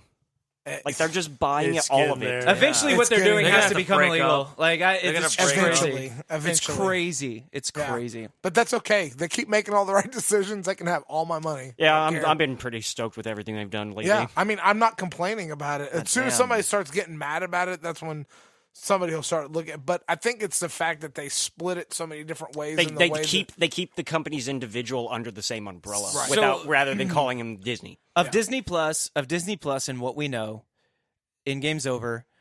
Personally, you guys, like, what is the one? Whether it's the show or a movie, what's the next one that you're most looking forward to now that Endgame's over? I announced or like just that we know that we just talked about Guardians 3. Guardians 3. That's a good answer. Yeah, I'm looking forward to Guardians. I'm looking forward to Guardians 3, and I'm looking forward to either Eternals or Shang-Chi, something new and fresh. I mean, Spider-Man Far From Home, I'm kind of interested to see where they go with the whole I'm super Mysterio pumped for thing. Gyllenhaal. I love me some Gyllenhaal, so I'm super pumped for Gyllenhaal. Yeah, I mean, I don't know how they're going to write He's this. so going to be the bad guy, right? Like, by the end of it, he's going to be the bad guy. He's the bad guy the whole time. He probably... But at the beginning, he acts like he's the good guy. Well, it's Mysterio. I mean, it's all going to be a ploy. It'd be cool, though. It'd be cool, though, if they twisted that and actually... I think they are going to twist it. I don't think he's going to be the main bad guy. I think he's going to be the Mandarin of no, he's gonna have Budweiser. No, I'm not saying he's gonna be a bad character. I'm saying I don't think he's gonna be the real bad guy. Well, no, I disagree. Okay. I think that he's gonna be working he's gonna be the main Paulie. bad guy. I'm also excited but he's for gonna come out as the Hello, hero. top you off. Por favor. Yeah, I'll take one also. Por favor, last one. I can't wait to see some more Doctor Strange either. I'm a huge fan of the first I'm looking movie. forward to it. I think the first movie is incredibly too. underrated. think so, too. One of my favorite sequences of the entire MCU is the chase scene through the shifting city. Oh, yeah. That shit is So good. amazing. I can't wait for some more Strange story. Yeah, I mean, especially after Endgame, when they're like, where she's like, Strange is supposed to be the best of us all. Yeah, You know what I That- mean? They that was a set good that line. up. I mean, That was a that good kind of line. sets You up good, man? like, I'm good. Good. like, Good. hey man, like this is like it kind of sets up like what the comic book fans already knew, that like he is the Sorcerer Supreme. Like Yeah. he's always been the And build-up. I love how they were able to kind of cheat with him and make him like since he can literally step outside of his body and study and read, he was able to become full on Doctor Strange like pretty quickly. Yeah, yeah. In a believable way. Yeah, I like how they're like, I have an idyllic memory where I can read. That plus the like in the movie, I love in the movie when he's sleeping, but he's outside of his body continuing to yeah. study and read. And the whole, I mean, another great bit of casting, Benedict Cumberbatch. Absolutely. It's Doctor Strange, super believable. Oh I mean, my I'm God. sorry, but He's a badass. No, I actor. love Can't go I wrong with love Benedict and I love the character of Doctor Strange. I higher on my list than most, I think. Yeah. Doctor Strange is. And then also I meant to mention this earlier, hot takes. I think I put the first Guardians lower than most people do in my list. A lot of people put that shit way up there, and I think mine is around the middle for me for first Guardian. I think Guardians 2 is way better. Dude. oh, false. I just No, I loved the second No, Guardians. you know why I don't love loved the it, you know man. why I don't like the second Guardians is because the way they portrayed Ego the Living Planet. Oh, Because what, I'm you mean like Explain. I'm huge comic book fan. You're Oh, you're, okay. you're talking to a huge comic book fan. True. And like I'm like, when they announced Ego and then the way that they portrayed it, I was like, this is super lame. Oh, when, man, that like sucks. as soon as I got about halfway through the movie, I was like, this is pretty lame. I don't like this movie at all. that sucks, bro. It's so Second good, to dude. Endgame. Sorry, I mean, It's so good, man. I thought it played well to the way that they did the movie, but as a diehard comic book fan, like I didn't buy it. I'm sorry, like I didn't buy. I wish they would have done it differently. Only second to Endgame, or maybe third to Endgame and Civil War, I have felt more emotion in Guardians 2 than most of the other MCU movies. Olivia I didn't feel shit in that bawled movie. her That's crazy. ass off when Yondu died. Fucking I Mary did too. Poppins and shit. That was a her very ass off. yeah. I mean, Dude, My and daughter. Rocket tears Oh up, my and that's the God. end. She was dying. She was like, "Did he die?" Yeah, honey. He the died. Mary Yondu- Poppins God. scene Dude. is iconic. I mean, yeah. And I was expecting And the him fucking to come Cat back. Stevens song. Dude. Oh God. He's literally. I'm sorry, but the music in Guardians 1 was 10 times better than the Nope. music Disagree. in Guardians 2. Disagree. Well, Disagree. that's fine. You can disagree with me. I'm just saying The- that It was the- fantastic when- in Guardians too. when he's like so happy to have a dad, but it takes him no time once he figures out what's up to fucking turn on his ass and start. Once he says something like about he killed his mom, gave his mom cancer. He's like doesn't matter how long he's wanted to meet his dad. It doesn't matter anymore. Fuck you, Kurt Russell. Well, I mean, if you don't love me it's a great piece of writing because I mean, frankly, love me again. I can't. that, Go ahead, Rob. that whole scene. I'll just cut you out of this whole episode. So Sounding like me there, Ryan. Calm down. I mean, No, don't calm the down. whole build up and all that stuff. He already had a dad. He just didn't realize it. You know what I mean? Yeah, and that's what the whole yes. Yondu death thing. Like it kind of it turns him, 180 when 180. Ego when Ego and he's like, oh, sorry I had to kill your mother, and then it turns him back 360 to where he was. He just didn't realize where he was. The thing is, Yondu is the one that raised the him. third act of that movie is phenomenal. The thing is, Agreed. that's the same story for every one of the Guardians of the Galaxy.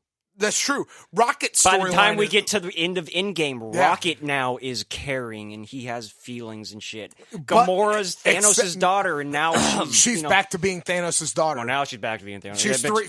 She has a three. That's like crazy. Nebula, but so that's, here's the end. that's Here's the thing at the end of Endgame. What was Tony's snap? Because Thanos' snap was I want to end half of the life of the universe. I think Tony snapped. Was Tony snap, I want to kill Thanos and all of his army? And was Gamora included in that because she technically... No, she wasn't. But Tony but she already jumped sides. Hold on. Tony's never met Gamora. Didn't know that. Tony's never met Gamora. Exactly. But so whoever, Tony didn't know that. The essence behind the stones knew that. How the even fuck if do you Tony decide did. when? How the fuck do you decide? Red Skull decides. Comic They books. never really got into that, right? Hashtag Thor, bring everyone back. Hulk, bring everyone back who's gone. Try and get Black Widow. a Black Widow yeah, back. that's right. But like you know how to do that. Well, that's what I was saying. Just because they've it's done Marvel. so much of it that it's just because. Just because that's how come? You Why, when Thanos does it, people die, but when Tony does it, people come to life? I think Tony is killed it just the like immediate threat. Is it a birthday Nobody wish? came to life when Tony did it. Well, no, but when Tony- Hulk did it, when Banner did it. Okay, Tony either killed way, the immediate though, threat. Tony whoever- killed Thanos, and the immediate threat that was there with Thanos, because that's what he knew. Gamora was fighting with them. So I guess it's the power of the To mind. be fair, Black Widow and Why are Gamora you died because to be heard. Yes. When Good Black answer. Widow and Gamora Good answer. died, it was because of a sacrifice for the Soul Stone. When Technically, that should mean she's gone forever. that was part In of that- getting in- the Soul Stone. In that timeline. The only people that In came back all were people that timelines, died the Soul from the Stone stones. death is supposed to be the death of all deaths. It's permanent. In that Like- timeline. Wait, I know. Yeah. That's what I thought. We'll get in a time loop here with this conversation. you can't explain that away. I mean, you can't. I think Because that the- happens regardless of timeline. Maybe that's an absolute truth, regardless. That's what they're saying. Is the soul split. the Soul Stone sacrifice is supposed to be no matter what, no alternate Permanent. dimensions, no alternate timelines. Right, you right. are gone from of all existences, and that's how they're justifying Black Widow's not coming there's back. powers but that Gamora cross- fucks that up. Gamora fucks that's it up? not Yes, because she comes back, but Because she she comes comes- back from a timeline past Gamora before coming to the future. Yeah, exactly. They killed Thanos. Hold on. They killed hold on, Thanos hold on, before hold on. 10 minutes into the movie. Steven just explained exactly what against your argument. Black Widow's gone because they're already past that point in time. Gamora's coming from the past to the future. so go get She's Scarlet not from the dead past yet. and bring her in the future, right? They put the stones back. And the only people that can come back are people that were killed by the stones. You So can only they- use the stones to they- bring people back that the stones So killed. you saying that essentially means they chose not to bring her back. Well, Steve could have brought her back. Steve could have gone back and just- brought her yeah. back. And that, but in that timeline, he was not instructed. You got to understand something about Captain America. If you go back and watch all the movies, Captain America is not the idea person. He is the agreeance and make the plan person. He is not the idea person. So Bruce Banner told him, put the stones back where they belong. And he says, okay. And he did it. Yeah. And then he did his own shit. Yeah. That's what he is a soldier. He is following orders. Yeah. End of story. What's so badass is that Iron Man and Captain America, they crisscrossed. Captain America started out as you follow the rules, you do it. Iron Man was all about himself. Yeah. Captain America was all about everybody else. And by the end of it, they crisscrossed. Captain America learns how to live for himself. Yeah, he got himself some. And exactly. And not for the greater good. Iron Man died for the greater everyone. good. Exactly. For everyone. For everyone. And it's funny you say that, Rob, because in Ultron, Tony literally says, I don't make the rules. I don't make the plans or whatever he does. And he points to Cap. Yeah. So it's funny that you say that. But you're right. But you are right, though. That was just a fun line. But I don't say anything for no reason. Yep, he does have America's So, ass. here's America's ass. So, right, you got anything else? I have some trivia. So next week, these guys are going to Comic Palooza, and they're going to be challenged by people giving them trivia about the MCU. Kind of. I gotcha. So the way this is going to work, let me explain this so that people know. Come out to Comic Palooza. We're going to check the official schedule. We're going to be in the podcast room, podcasting, recording. It is going to be Marvel Cinematic Universe trivia. You'll be able to come out, spin the wheel. We will ask you a trivia question in accordance with the Marvel Cinematic Universe. If you answer correctly, you will have the opportunity to stump the gentleman. Basically, it's me. I mean, Jake and Paul are not good. I mean, they'll help a little bit, but actually, you know what? I will give kudos to Paul. Paul's been working really hard prepping the questions and stuff like that. I have the spinner wheel.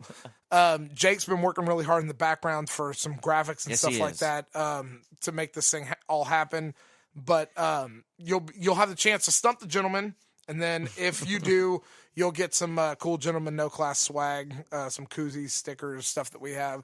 So Ryan's gonna attempt to stump us now. I'm assuming that's where you're going with that. Yeah. I want to prep the gents. You've got 3 questions because we're running short. We're running way over time, so you've got 3 questions. So shoot me your first question. Seriously, no, I've got 6. No, you've got 3. 6. I've got 6. Go for it. Go. Okay. The first one is Just as blurt out an answer thing. who are the this is for anyone. Who are the 2 actors who voiced the Hulk? Edward Norton. Edward Norton and Mark Ruffalo. No, I mean Ruffalo the chips. Lou Ferrigno and Ruffalo. Ruffalo. Okay, that's right. And Edward Norton, technically, because he was in the first Hulk. I don't think he was Bruce Banner. He did not actually voice the Hulk. I don't think Ed Norton did shit for Hulk in that movie. He did. Voiced. He did. It was Ferrigno. Voiced. Okay, what are the? Okay, this is a fun one. I like this one. Right. What are the 3 MCU movies that take place in the same week? Hulk, Thor, and Iron Man 2. There you go. Really? God damn! Look at this guy. Okay. This guy All team. right. Let's see. He's going to come and be on our podcast panel. No shit, dude. He should be. Okay. What is the name of the MCU's news channel? The MCU's news channel. Oh, what's her shit? Close. No, that's not her. She's a journalist. MCU's news channel. I don't know, man. Fuck. KTRZ? Channel 8. No, it is That's random. WHIH Newsfront. It's random as shit. That's a good one. Yeah. Okay.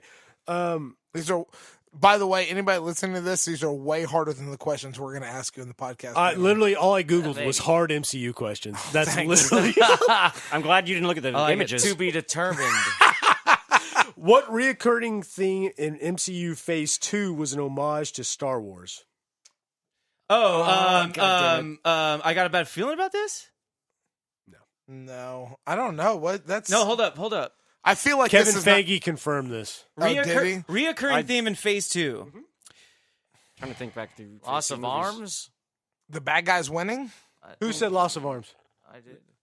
Oh, Holy shit. Oh my God, he got it. Yes, That's right. they did Nebula that to cut her Lilo. own arm Holy off. shit. Oh yeah, Loki Ultron. kind of cut off Thor's arm. Yeah, in Dark, Ultron cuts Dark World. off what's his name's arm? Claw. Yes, Lucy's Claw. Yes, Holy yes, shit. that was it. And Kevin Feige confirmed that was an That's homage. nuts. I feel like that's not true. Like he's just like, oh yeah, yeah, it's one of those sure. things I that just coincidentally happened. He's like, oh I yeah, read totally. that a while back too. I did read that. Here's a good question. What actor played a character in the MCU and his own grandson? A character in the MCU and his own grandson. You can just give me the characters. You don't have to give me the actor. If you can just think of the characters played. His own grandson. grandson. Jesus Christ. It's someone in First Avenger. Is it not? I'm giving it to you. Yes, it is. It's someone in First Avenger. Mm-hmm.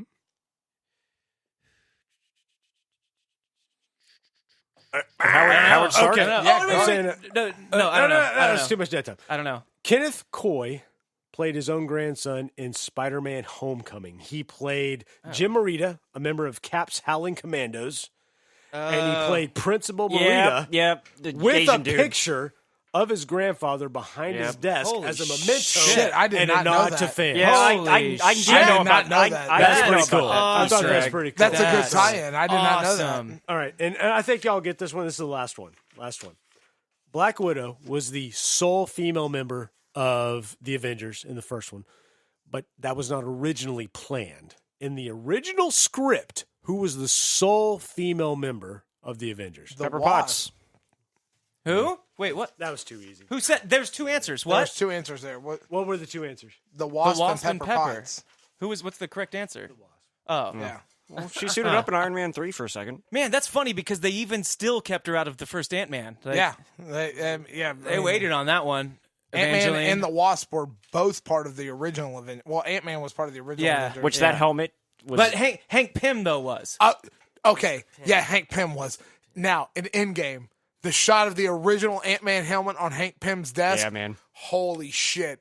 That was awesome. Yeah, that Dude, was badass. This movie was young ass fan service Michael at its Douglas. greatest. Still such look a good good. job in It that. still dude. look good, Dude, Yeah, I yeah. think the best de-aging so far has definitely been Samuel Jackson and Marvel. and Marvel, But yeah. second best, I think has been what Michael they've done with Douglas. Michael Yeah. Douglas. It looked really good. Samuel's is more And Kurt impressive Russell because was it was really an good, entire too. movie. I don't know. I watched some old film like and TV spots of Robert Downey Jr. like when he was younger compared to Iron Man or Civil War? Age of Ultron Oh. when he does the binary. No, that's Civil War. Civil War. Sorry, that's pretty. It's Spot on. good. It's spot on, pretty but fucking spot it's on. spot on with the way he looks. But the movements in this, it's a little shady. It's a the- little the, spotty. The John Slattery de-aging that was good, also too. in Endgame is really well, good. they've only gotten better. Like they've only gotten great. Better and better. Do you think that they were aging Cap at the Yes, end CG in aging. the same way that they de-age? I Or believe- do you think it was more makeup? I read that it was 30% makeup, 70% Yeah, CGI. yeah. Okay. That's what I read. Cool. I don't Awesome. think Marvel Studios doesn't know what practical effects are. I don't think No. these days. They're like whatever the theme song of Marvel. The theme song of the MCU is the theme song of Endgame, whatever it takes. Yeah, whatever it takes. They just put the actors in front of the screen, take a picture, and go, "Okay, we'll make the rest we'll of the fix movie." this They, later. they give yeah. the designers a task. I mean, and it's tell them to almost make it Pixar. happen. It's almost Pixar, you know. Almost, yeah. Like it's yeah. All right, so last question. There's one more? How do you rate Endgame? Number one for me, hands down. Yeah, number one for me, hands down. Also, No kidding. Yeah. In the MCU, you're saying. In the MCU, Yeah, number one. in the MCU, Endgame number one, Infinity War number two, Civil War number three. Those are my top three. I'm Infinity War. I'm Endgame, Civil War, Infinity War, Iron Man, Ragnarok are my top five. I think if I were to rank them right now, it would be based on emotion. And so That's how I rank everything. I'm not sure where it ranks. It's definitely 1 or 2, and Infinity War would be the other one in that place. There's no doubt in my mind that I like Endgame better than Infinity War. Yeah, Really? I'm with Kyle on that, Really? yeah. Yes. Oh shit! Yes. I disagree. Even though I feel like they mirror Empire Strikes Back and Return of the Jedi a lot, I still feel even in Empire is my favorite Star Wars movie. I still feel like Endgame is my. I mean, it's such a fan service. I mean, it's like going It was and getting, the entire it's- time. I felt like I got a no hand doubt. job for 3 hours. They didn't You know what stop. I mean? It's never the stopped. reason Yeah. we've been going to these Exactly. things. I think- This is why, I and think- they did it. I think the question is the answer. Like, where do you rank that? Like, how do you rank that? Yeah, sure. That's you're right, but to me it's easy. To me it's easy. I feel like it's absolutely top five. I've only seen it once, but I feel like it's definitely top five. I think Infinity War was better personally. interesting. Polly, stop giggling. What do you think We're- is your No, where's no. the rank for you? Nothing. Our absent co-host Jake is texting us, and Paul has been filling him in on where we're at on the show right now. What does Jake think? Ask Jake. Well, Jake was asking how the podcast was going, so like he'll listen Long. to this and Really long. Yeah, so Yeah. Paul screenshotted the timeline on this right now. We're approaching Endgame timelines right now. Dude, So, yeah. Well, Gee, I I didn't mean, think we were actually gonna fucking I act didn't- like the fucking movie. It kind of deserves it. I mean, you're Yeah, I seeing mean, an hour, yeah. 13-minute reviews on it. Like, yeah, we're pushing 3 hours right now. it takes So, some time to break You down. get it down. There was some shit you can get out. You can get out of it. we don't Yeah, edit. we could We don't delete edit. like we, an hour right and on. 45 we minutes of mix. this. We don't edit. Okay. So anyway, is I raw, think baby. we can go ahead and You're welcome, world. we can go ahead and wrap up. I mean, Yeah, part Ryan, one. thanks for the notes. I just want to say, Yes, Thank sir. you, Ryan. Thank you, Ryan- guys. Thank you, Ryan. Ryan, Steven, Kyle, thank you guys for coming in and Thanks for having having this us. discussion Yeah, with thanks us. for inviting us. This was fucking fantastic. I hope you guys had as good a time as we had for this. Just a reminder, guys, next weekend, you'll be hearing this Tuesday, so you've got 3 days to buy passes. Comic Palooza, George R. Brown Convention Center. Friday, Saturday, Sunday, we will be there all day Friday, all day Saturday. You're lucky to catch a Sunday.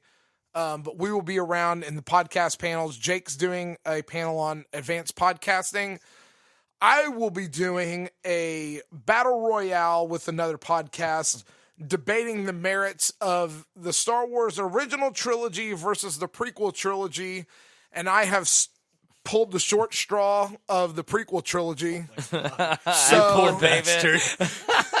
I still feel like I can win this. Yeah, you have a pretty good strategy. I like it. I'm going for comedy over depth on this. So check the schedule. Come out, see us. It's on our Facebook page. It's on our Instagram. We've put it out there. Come see us. Come say hi. If you tell us you know who we are and you've listened to the podcast, we'll give you some free shit and take a picture with you. We'll be out there, video and pictures, all that kind of stuff, all weekend long. Comic Palooza, George R. Brown Convention Center, May 10th, 11th, and 12th. Is that right? Yeah. So Friday, Saturday, Sunday next weekend. And also, if you want to be involved in our Double Dares challenge, that's our next big thing coming up after Comic Palooza. That will be the first weekend in June at Eureka Heights Brewing. Some great prizes. It'll be a 2-on-2 head-to-head, just like the TV show. Answer some trivia questions. If you don't know the answer, you take the physical challenge. You win that part of it. You go through the obstacle course. There's a prize to win at every obstacle. Some great prizes. An Arctic cooler full of Eureka Heights beer. We've got a homebrew kit that's one of the prizes. Some Eureka Heights swag, some Gentleman No Class swag. What else do we have? Swag. Lots of swag. There's the homebrew kit, the big Arctic cooler full of beer, and there's I forgot the list, man. It's we've got a lot of good prizes. It'll be worth it. There's a great picture of Paul that you're gonna get. Maybe you'll see. So, yeah, let's see how that goes. But yeah. So anyway, you can go on our website, gentlemannoclass.com, sign up, 2-man teams, pitch us your idea for a team name. It's going to be a lot of fun. You're not going to get dirty. You're not going to get hurt. So come out and have a lot of fun if you want to be a part of that. And on that note, I've been Rob. I've been Paul. I'm Kyle. In Bombay. I'm Ryan. Oh, baby, that's wet. Catch you on the next time. Love you 3000.